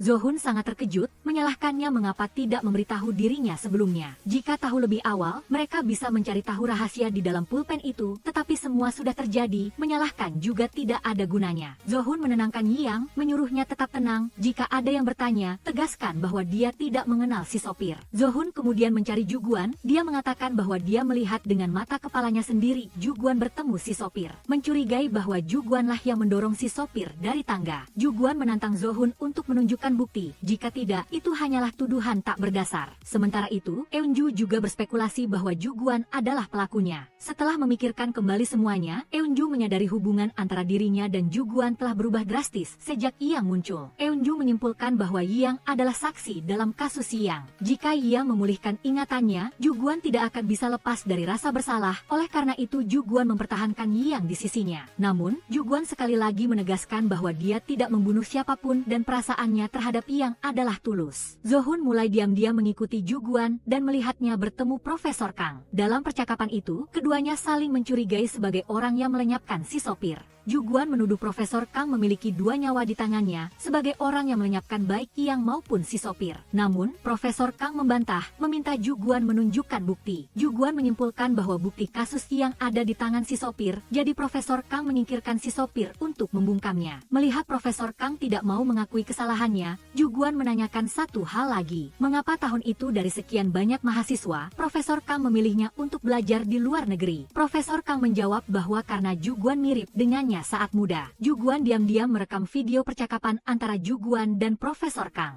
Setelah itu, dia mendatangi Profesor Kang untuk berhadapan, bertanya apakah yang melenyapkan Yang adalah Profesor Kang atau Ju Guan. Namun, Profesor tetap bersikukuh membela diri, meminta Ju Guan menunjukkan bukti konkret. Ju Guan memperingatkan bahwa dia sudah memiliki rekaman dialog ini dan pasti akan menjadi bukti yang berguna. Melihat punggung Ju Guan yang menjauh, Profesor Kang terlihat penuh kebencian. Karena tidak menemukan jawaban yang jelas, Du-hun menyemangati Yang untuk mengingat kembali detail pada pertemuan terakhirnya dengan si sopir. Yang tiba-tiba teringat bahwa si sopir telah meminta pemilik kedai memutar sebuah lagu lama dan mengatakan bahwa dia meninggalkan hadiah untuknya. Yang ingin mencari tahu lebih lanjut sehingga dia pergi ke tempat-tempat yang sering dikunjungi si sopir. Keesokan harinya Yang pergi ke kedai tempat dia pernah bertemu si sopir dan bersiap menanyai pemilik kedai. Tetapi tepat pada saat itu, polisi muncul untuk menyelidiki tindakan tidak biasa si sopir sebelum meninggal. Pemilik kedai mengungkapkan bahwa si sopir telah melanggar kebiasaan dengan membeli karangan bunga khusus yang berisi beberapa mawar kuning. Mendengar itu, Yang teringat dia pernah melihat karangan bunga itu di lantai kantor Ju Guan. Saat itu dia memungut bunga itu dan meletakkannya kembali di atas meja. Yang segera kembali ke kantor Ju Guan untuk mencari karangan bunga itu, tetapi sudah menghilang.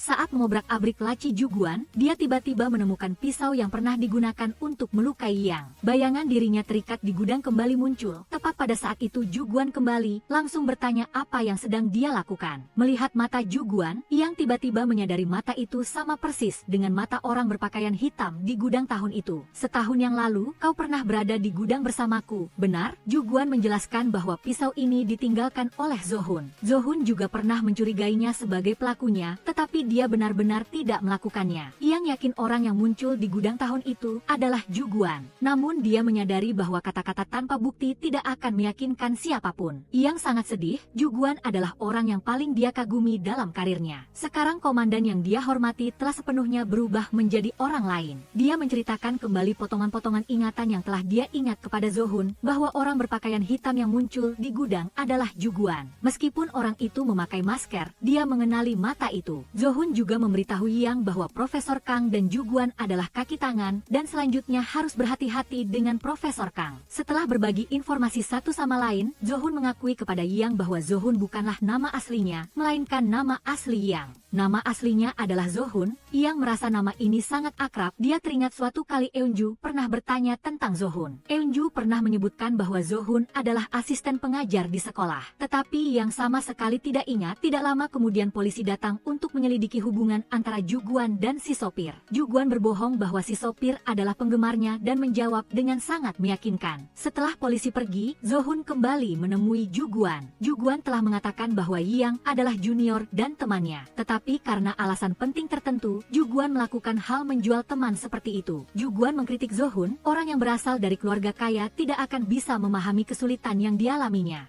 Dia telah berjuang keras untuk mendapatkan pencapaian hari ini. Bahkan pernah berpikir untuk menjual organ tubuh karena biaya kuliah yang tinggi. Semua usahanya hanyalah agar dia bisa berdiri di atas podium konduktor. Sekarang mimpinya telah menjadi kenyataan. Yang bisa dia lakukan adalah mempertahankan apa yang sudah dia miliki. Zohun menunjukkan bahwa Juguan tidak pantas menjadi konduktor, tidak pantas untuk dihormati orang lain. Menurut situasi saat ini, Juguan bukan pelaku kejahatan, pasti adalah kaki tangan. Kalimat ini memancing Juguan. Ketika kembali ke kantor, dia terengah-engah teringat pertemuan terakhirnya dengan si sopir. Setelah si sopir pergi, dia mengejar dan setuju untuk membayar demi mendapatkan apa yang dipegang si sopir. Karena kehadiran si sopir seperti serangga yang membuatnya merasa jijik. Si sopir dengan marah mengkritik mereka karena melakukan hal-hal buruk tetapi tidak pernah mengakui dirinya sebagai orang jahat. Keduanya terlibat perdebatan. Juguan saat kehilangan kendali mendorong si sopir jatuh dari tangga. Kembali ke waktu saat ini, Duhun tiba di tempat tinggal si sopir untuk mencari petunjuk. Dia menemukan sebuah kwitansi penitipan barang berharga. Dengan kwitansi di tangan, dia mendatangi lokasi yang sesuai dan diberitahu bahwa tas yang ditinggalkan si sopir di loker telah diambil. Setelah meninjau kamera pengawas, Duhun menemukan bahwa orang yang mengambil tas itu adalah Juguan. Juguan menemui Profesor Kang, menjelaskan bahwa dia telah menemukan pulpen itu. Di loker si sopir, dia bisa menyerahkan pulpen itu. Tetapi ada satu syarat, Profesor Kang harus menjamin dia diizinkan untuk tetap berada di orkestra. Duhun hendak memberitahu Yang tentang Juguan yang mengambil tas itu, tetapi tanpa diduga polisi sudah menunggu di pintu dan menuduhnya sebagai tersangka dalam kasus kematian si sopir. Kemudian mereka menangkapnya. Ternyata ada yang melaporkan bahwa Duhun pernah berselisih dengan si sopir. Polisi telah memeriksa kamera dan menemukan video Duhun berinteraksi dengan si sopir, mencurigai dia telah melenyapkan si sopir untuk membalas dendam bagi adiknya. Duhun ditangkap. Yang bingung dan khawatir bahwa kepergian si sopir ada hubungannya dengan Juguan. Dia menyarankan Juguan untuk menyerahkan diri. Jangan biarkan Duhun yang tidak bersalah menjadi kambing hitam. Juguan menjawab dengan dingin, siapapun bisa bicara. Jika ingin aku mengaku, harus ada bukti. Meskipun Duhun dicurigai melukai orang, karena kurangnya bukti, dia dibebaskan. Yang akhirnya menghela napas lega. Duhun membawa Yang menemui profesor sekolah musik, Shin Yang.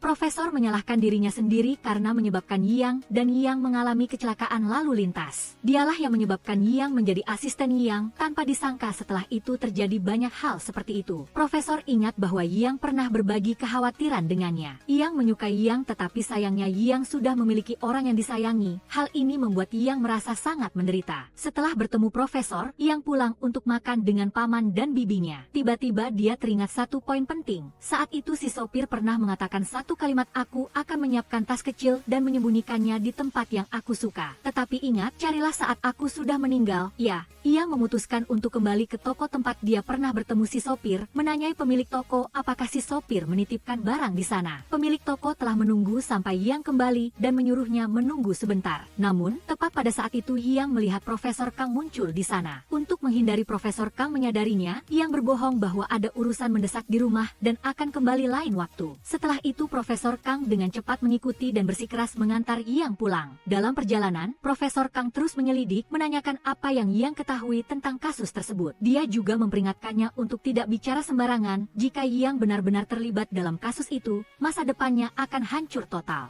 Untungnya Duhun sempat muncul dan membantu Yang terlepas. Duhun mengkritik Profesor Kang yang telah menekan polisi hingga dia ditangkap. Dia telah menemukan bahwa Duan adalah orang yang mengambil tas si sopir dari loker, dan tas itu berisi bukti yang terkait dengan Profesor Kang. Duhun memperingatkan Profesor Kang untuk tidak lagi mengancam orang lain karena dia akan segera membawanya ke kantor polisi. Setelah Profesor Kang pergi, Duhun ingat Eunjo membantunya membicarakan Duan yang mengambil tas si sopir. Dan lagi, ketika Yang dan Yang dikurung di gudang, Duan membawa pisau masuk. Duhun berspekulasi bahwa pulpen di dalam tas itulah bukti penting. An berharap Eunjo akan membantu dirinya mencari pena tersebut karena bagaimanapun Eunjo menyukai Duan. Bagaimana bisa melihat Duan semakin lama semakin berjalan di jalan yang salah di hadapannya. Eunjo masih memiliki perasaan terhadap Duan, perasaannya tidak pernah palsu. Ketika menjenguk Duan, dia mengungkapkan kekhawatiran tentang hubungan yang samar-samar antara dia dan Profesor Kang. Eunjo ingat bahwa Profesor Kang pernah mensponsori Duan selama kuliah. Dia curiga hubungan itulah yang menyebabkan Duan bekerja untuk Profesor Kang. Jika benar Duan yang menyakiti sopir, Eunjo menyarankan dia untuk menyerahkan diri. Tetapi Duan menolak dan meminta Eunjo untuk tidak ikut campur dalam urusannya. Pada saat yang sama, Duhun dan Yang memiliki kencan yang menyenangkan. Mereka memasak bersama, berbicara tentang hal-hal aneh dalam hidup. Yang dan Eunjo pernah berada di kelas yang sama ketika Duhun masuk kelas sebagai asisten pengajar. Yang tidak menyangka bahwa dia telah bertemu dengannya berkali-kali di masa lalu tanpa menyadarinya. Pada saat yang sama, Su Yang sedang membolak-balik buku harian Yang dari masa kuliahnya. Di dalamnya terdapat foto Duhun dan di foto itu tertulis nama aslinya. Untuk melindungi posisi komandannya, Duan mencari alasan untuk meminta Duhun meninggalkan tim penyusun. Duhun membawa serta laporan pemasukan dan pengeluaran palsu beserta perincian mengenai pengeluaran yang dikorupsi, memaksa kepala departemen memecat Duan dari posisi pekerjaannya. Saat meninggalkan kantor, Duhun memperhatikan bahwa asistennya terlihat cemas. Pada hari pertunjukan,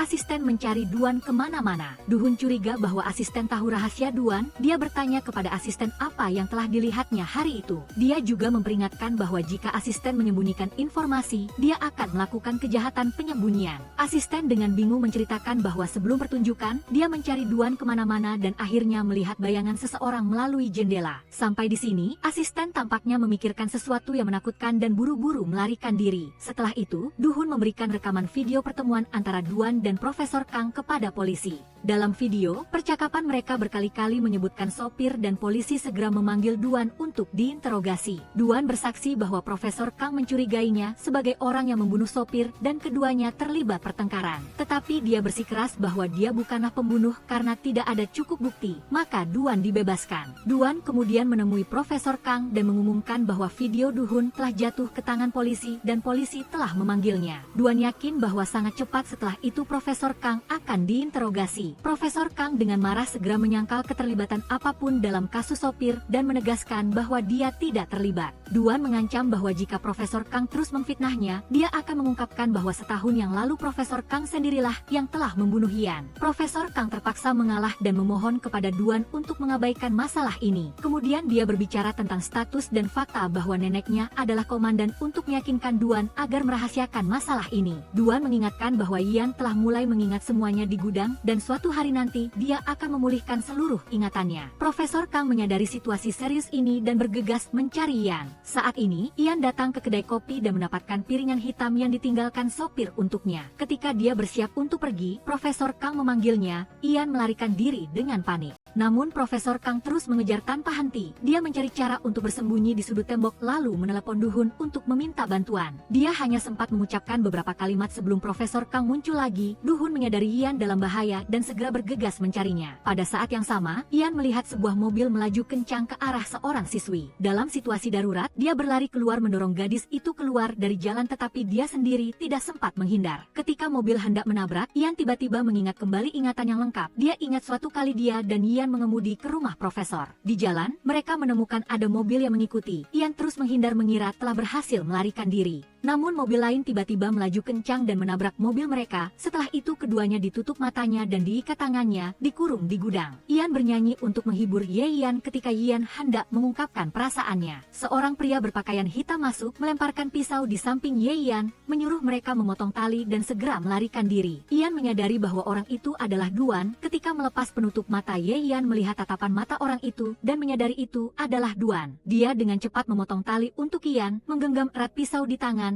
dan bersama Ian melarikan diri dari gudang. Mereka berlari di tengah hujan deras. Dalam perjalanan Ye Yan kehilangan sepatunya dan Ian membantunya mengambilnya. Tiba-tiba sebuah mobil melaju ke arah mereka. Ian memeluk erat Ye Yan dan mendorongnya ke samping untuk menghindar. Tetapi sayangnya dia tertusuk pisau yang ada di tangan Ye Yan dan kami. Kembali ke masa kini, Du-hun membawa Ye Yan ke rumah sakit setelah tabrakan. Bibi dan Su-yeon menyalahkan Du-hun, menganggap bahwa sejak dia muncul, kehidupan damai Ye Yan telah terganggu. Mereka memohon Du-hun untuk menjauhi Ye Yan. Du-hun merasa bersalah sekaligus khawatir. Saat ini dia menerima sebuah video dari asistennya. Video itu adalah adegan Duan dan sopir bertengkar di tangga dan sopir itu didorong jatuh ke bawah. Duan tahu Ye Yan mengalami tabrakan lalu datang ke rumah sakit untuk menjenguk, tetapi sayangnya Ye Yan masih belum sadar. Sebelum pergi, Du-hun memanggil Duan. Dia terus terang mengatakan bahwa sudah ada video yang membuktikan Duan adalah orang yang telah melukai sopir dan meminta Duan untuk menyerahkan diri. Sekaligus mengungkapkan siapa sebenarnya yang telah membunuh Ian. Duan menegaskan dia tidak tahu siapa pelaku yang menyerang Ian. Du-hun mengingatkannya bahwa jika dia tidak berbicara, akan ada lebih banyak orang yang dalam bahaya dan Ye Yan mungkin menjadi korban berikutnya. Duan tetap bersikeras mengatakan dia tidak tahu apa-apa. Tidak lama kemudian, asisten menggunakan identitas anonim untuk memposting kebenaran tentang Duan yang membunuh sopir secara daring, mengklaim bahwa sudah ada saksi yang melihatnya. Berita ini menimbulkan kegemparan di internal bahwa Duan tidak peduli dengan rumor di sekitarnya, meminta semua orang untuk terus berlatih seperti biasa. Sekali lagi membujuk Duan untuk menyerahkan diri agar bisa mendapatkan pengurangan hukuman. Sekaligus dia mengancam Duan bahwa jika dia tidak mengungkapkan siapa yang membunuh Ian, dia akan mempublikasikan rekaman video pengawasan. Hal ini akan membuat Duan menjadi pembunuh dalam kedua kasus, yaitu kasus sopir dan Ian. Duan bersikeras menyatakan dirinya tidak melukai Ian. Du-hun membalas, menyebutkan fakta bahwa Duan telah mengambil tas sopir.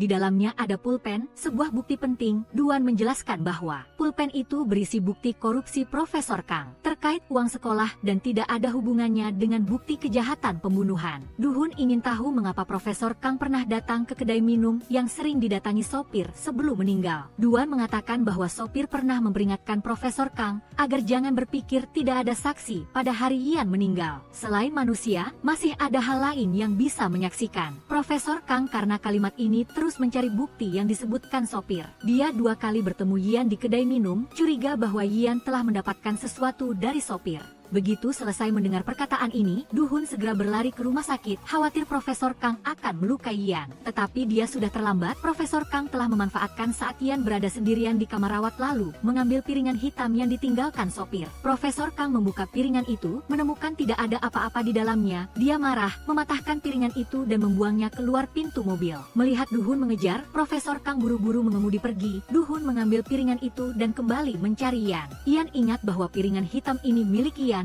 Hari itu di mobil Ian ada memutar piringan ini. Sedangkan pulpen itu, Ian telah menemukannya di ruang tunggu. Dia telah memberikan pulpen itu kepada Ian, berpikir bahwa itu mungkin barang milik Profesor. Ian memasukkan pulpen itu ke saku baju, berniat mencari kesempatan untuk memberikannya kembali kepada Profesor. Setelah itu Ian menarik Ian untuk berfoto bersama. Du-hun mengingat hari naas itu ketika dia juga hadir di konser. Untuk memberi selamat kepada Ian atas penampilan yang sukses gemilang, tetapi Ye Yan sama sekali tidak memiliki satupun sel otak yang mencatat keberadaannya. Ironisnya, di antara mereka berdua terdapat sepotong ingatan yang terlupakan, tetapi tidak ada yang tahu tentang hal itu. Setelah selesai berfoto, Ian menemukan Du-hun sedang mengintip di pintu dan tidak mengerti mengapa sarafnya menyalakan mode alarm merah.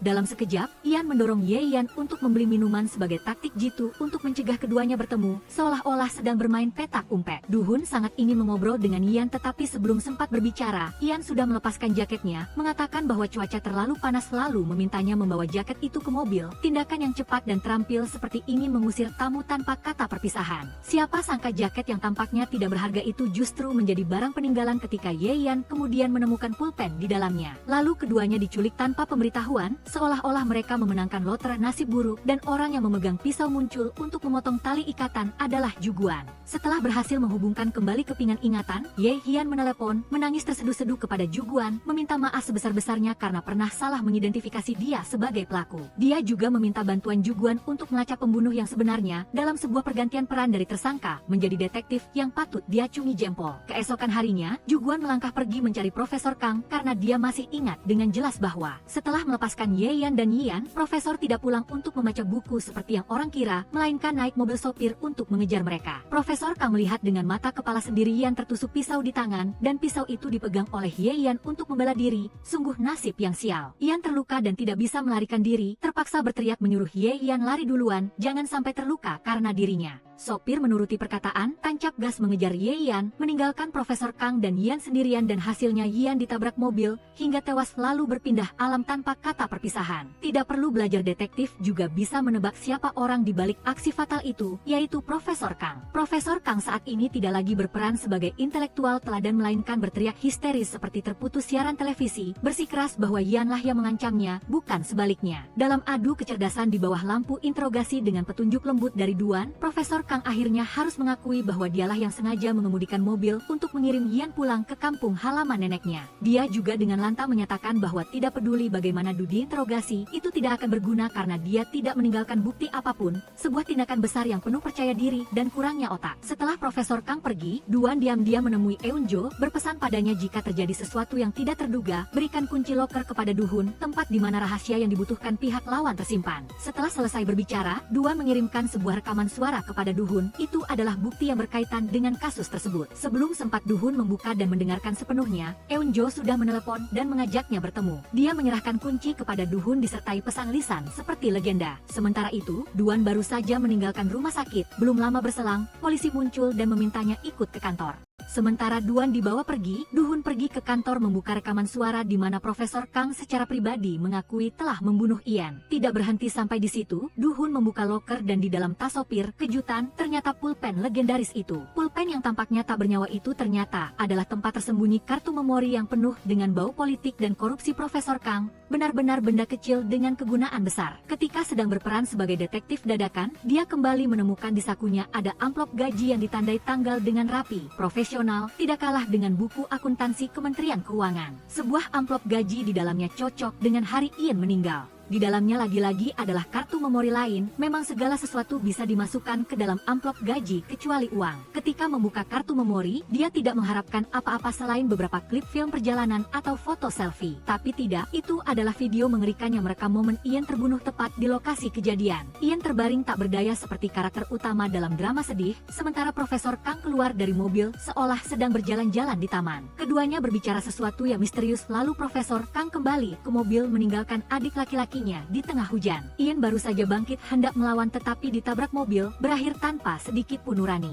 Pada saat yang sama, Ian yang sedang tidur nyenyak tiba-tiba teringat kembali ingatan dalam mimpinya. Adegan tragis muncul ketika Ian melindunginya dari mobil yang melaju. Tetapi dia tanpa sengaja menusuknya dengan pisau, kombo kecelakaan ditambah kesalahpahaman, sungguh situasi yang tidak menguntungkan. Ian menangis terseduh-seduh sambil melihat sopir turun seolah memasuki film aksi. Ian saat itu masih berusaha memberanikan diri, menyuruhnya lari duluan mencari tempat aman, sedangkan dirinya terbaring di lokasi kejadian seperti pahlawan tanpa tanda jasa. Ian karena terlalu syok sehingga terjebak dalam ingatan, pingsan tak sadarkan diri. Tepat pada saat ini, sosok misterius masuk ke kamar rumah sakit, merentangkan tangan seolah mengundang pergi ke kehidupan lain. Ye Ian membuka mata dengan terkejut saat melihat Profesor Kang berdiri tegak seperti patung lilin di samping tempat tidur. Bukannya menjenguk dengan sopan santun orang tua, Profesor malah menanyainya tentang apa yang telah dia ambil dari sopir. Ye Ian dengan cerdik balik bertanya apakah Profesor ada di lokasi kejadian lalu langsung menceritakan bahwa dia melihat Profesor duduk di kursi belakang berkat pantulan lampu mobil, sebuah serangan balik berkualitas tinggi. Profesor Kang dengan wajah menakutkan perlahan-lahan bergerak ke arah Ye Ian. Tapi kehidupan tidak seperti film, Bibi muncul tepat waktu mengganggu momen hampir mati itu. Profesor berpura-pura manis lalu cepat-cepat kabur ke ruang bawah tanah, di mana dia tiba-tiba ditabrak mobil hingga jatuh tersungkur seperti hukuman dari langit. Tetapi sopir itu tidak lain adalah Duhun, kakak laki-laki Ye Ian, yang mengemudi sambil menggertakkan gigi karena dendam yang membara. Namun, alih-alih menabraknya sampai tuntas, dia menginjak rem seperti warga negara teladan, memutuskan untuk menyerahkan urusan kepada hukum. Meskipun Profesor Kang menyangkal dengan keras, Duhun tetap memutar video seolah-olah sedang menayangkannya di bioskop, membuat Profesor pucat pasi. Kebenaran tentang kejahatan Profesor Kang telah terungkap, tidak ada jalan lagi untuk menyangkal. Berkat pulpen ajaib itu, bukti korupsi Profesor Kang terbongkar, tak terbantahkan. Ye Ian dan Ye Ian awalnya mengira itu pulpen profesor lain sehingga bersikap sopan berniat mengembalikannya. Siapa sangka ternyata itu adalah barang yang Ye Ian minta kakaknya simpan. Untuk mengambilnya kembali, Profesor Kang tidak segan-segan menyewa sopir untuk mengantar Ye Ian dan Ye Ian berkeliling neraka. Untungnya, Duan, murid kesayangan Profesor, mengkhianati tuannya dengan gagah berani, diam-diam melepaskan mereka. Tetapi kehidupan tidak seperti mimpi, Profesor dan sopir kembali mengejar seperti film aksi. Di tengah kekacauan pelarian, pisau di tangan Ye Ian tanpa sengaja menusuk Ye Ian. Dia tetap tegar menyuruhnya lari duluan, sedangkan dia tinggal di sana menghadapi takdir. Ye Ian terguling ke bawah bukit, kepalanya berdenyut beberapa kali lalu kehilangan ingatan. Sementara itu, Profesor Kang memaksa Ye Ian mengungkapkan tempat persembunyian pulpen. Dia marah disebut serakah lalu mengamuk menabraknya dengan mobil. Duan tiba di lokasi kejadian hanya melihat Ye Ian terbaring di sana, sedangkan pelaku sudah menghilang. Profesor Kang menyalahkan semuanya pada sopir dan menghadiahkan Duan kursi manajer sebagai imbalan semu disertai syarat larangan penyelidikan. Tetapi ketika sandiwara selesai, dia ditangkap polisi meskipun masih mencoba membantah seperti beo bahwa Ye Ianlah yang melakukan kejahatan. Dia dipanggil tetapi memberikan keterangan yang jelas, mengakui dia tidak sengaja melukai Ye Ian dan menegaskan Profesor Kang ada di lokasi kejadian. Dengan bukti dan saksi yang jelas, dia dituntut. Namun karena keluarga korban tidak mengajukan gugatan, dia dibebaskan. Sungguh pergantian adegan yang memilukan. Ye Ian menemui Duan dan menyadari dia menahannya bukan karena cinta sepihak tetapi karena dia adalah korban, sebuah perlindungan tersembunyi yang tidak kentara. Badai berlalu, Duhun mengajaknya pergi berkemah seperti sepasang kekasih dalam film romantis, makan, tertawa, dan bersenang-senang seperti hari raya. Sebelum tidur, Ye Ian menggenggam tangannya dan berterima kasih karena masih bersama meskipun telah melalui begitu banyak alur seperti dalam novel berseri. Setelah perjalanan berkemah, Su Ian menyerahkan kembali buku harian lama kepada Ye Ian. Di dalamnya, ketika Ye Ian melihat nama asli Duhun, ingatannya seakan baru tersentuh. Barulah dia mengerti. Ternyata dulu dia pernah menjadi asisten Ye Ian dan dia telah mengambil banyak foto untuknya.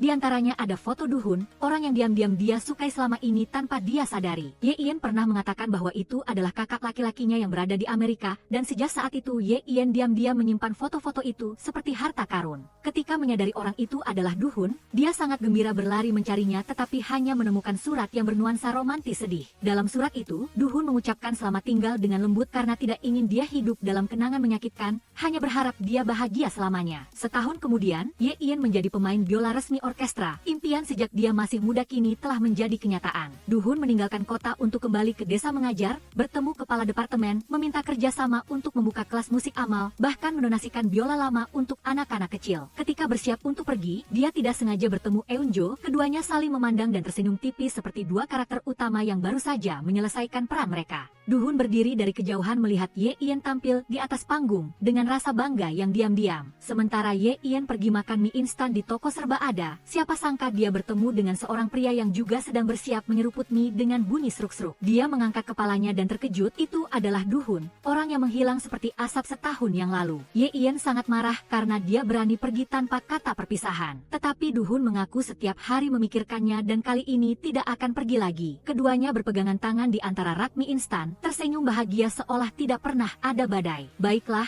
film berakhir di sini. Kalian luangkan 3 detik untuk subscribe ke channel kami untuk mendukung kami ya. Terima kasih telah menonton channel kami. Sampai jumpa lagi di film berikutnya. Oke, bagian ulasan film hari ini berakhir di sini. Sampai jumpa dan sampai bertemu lagi di episode berikutnya.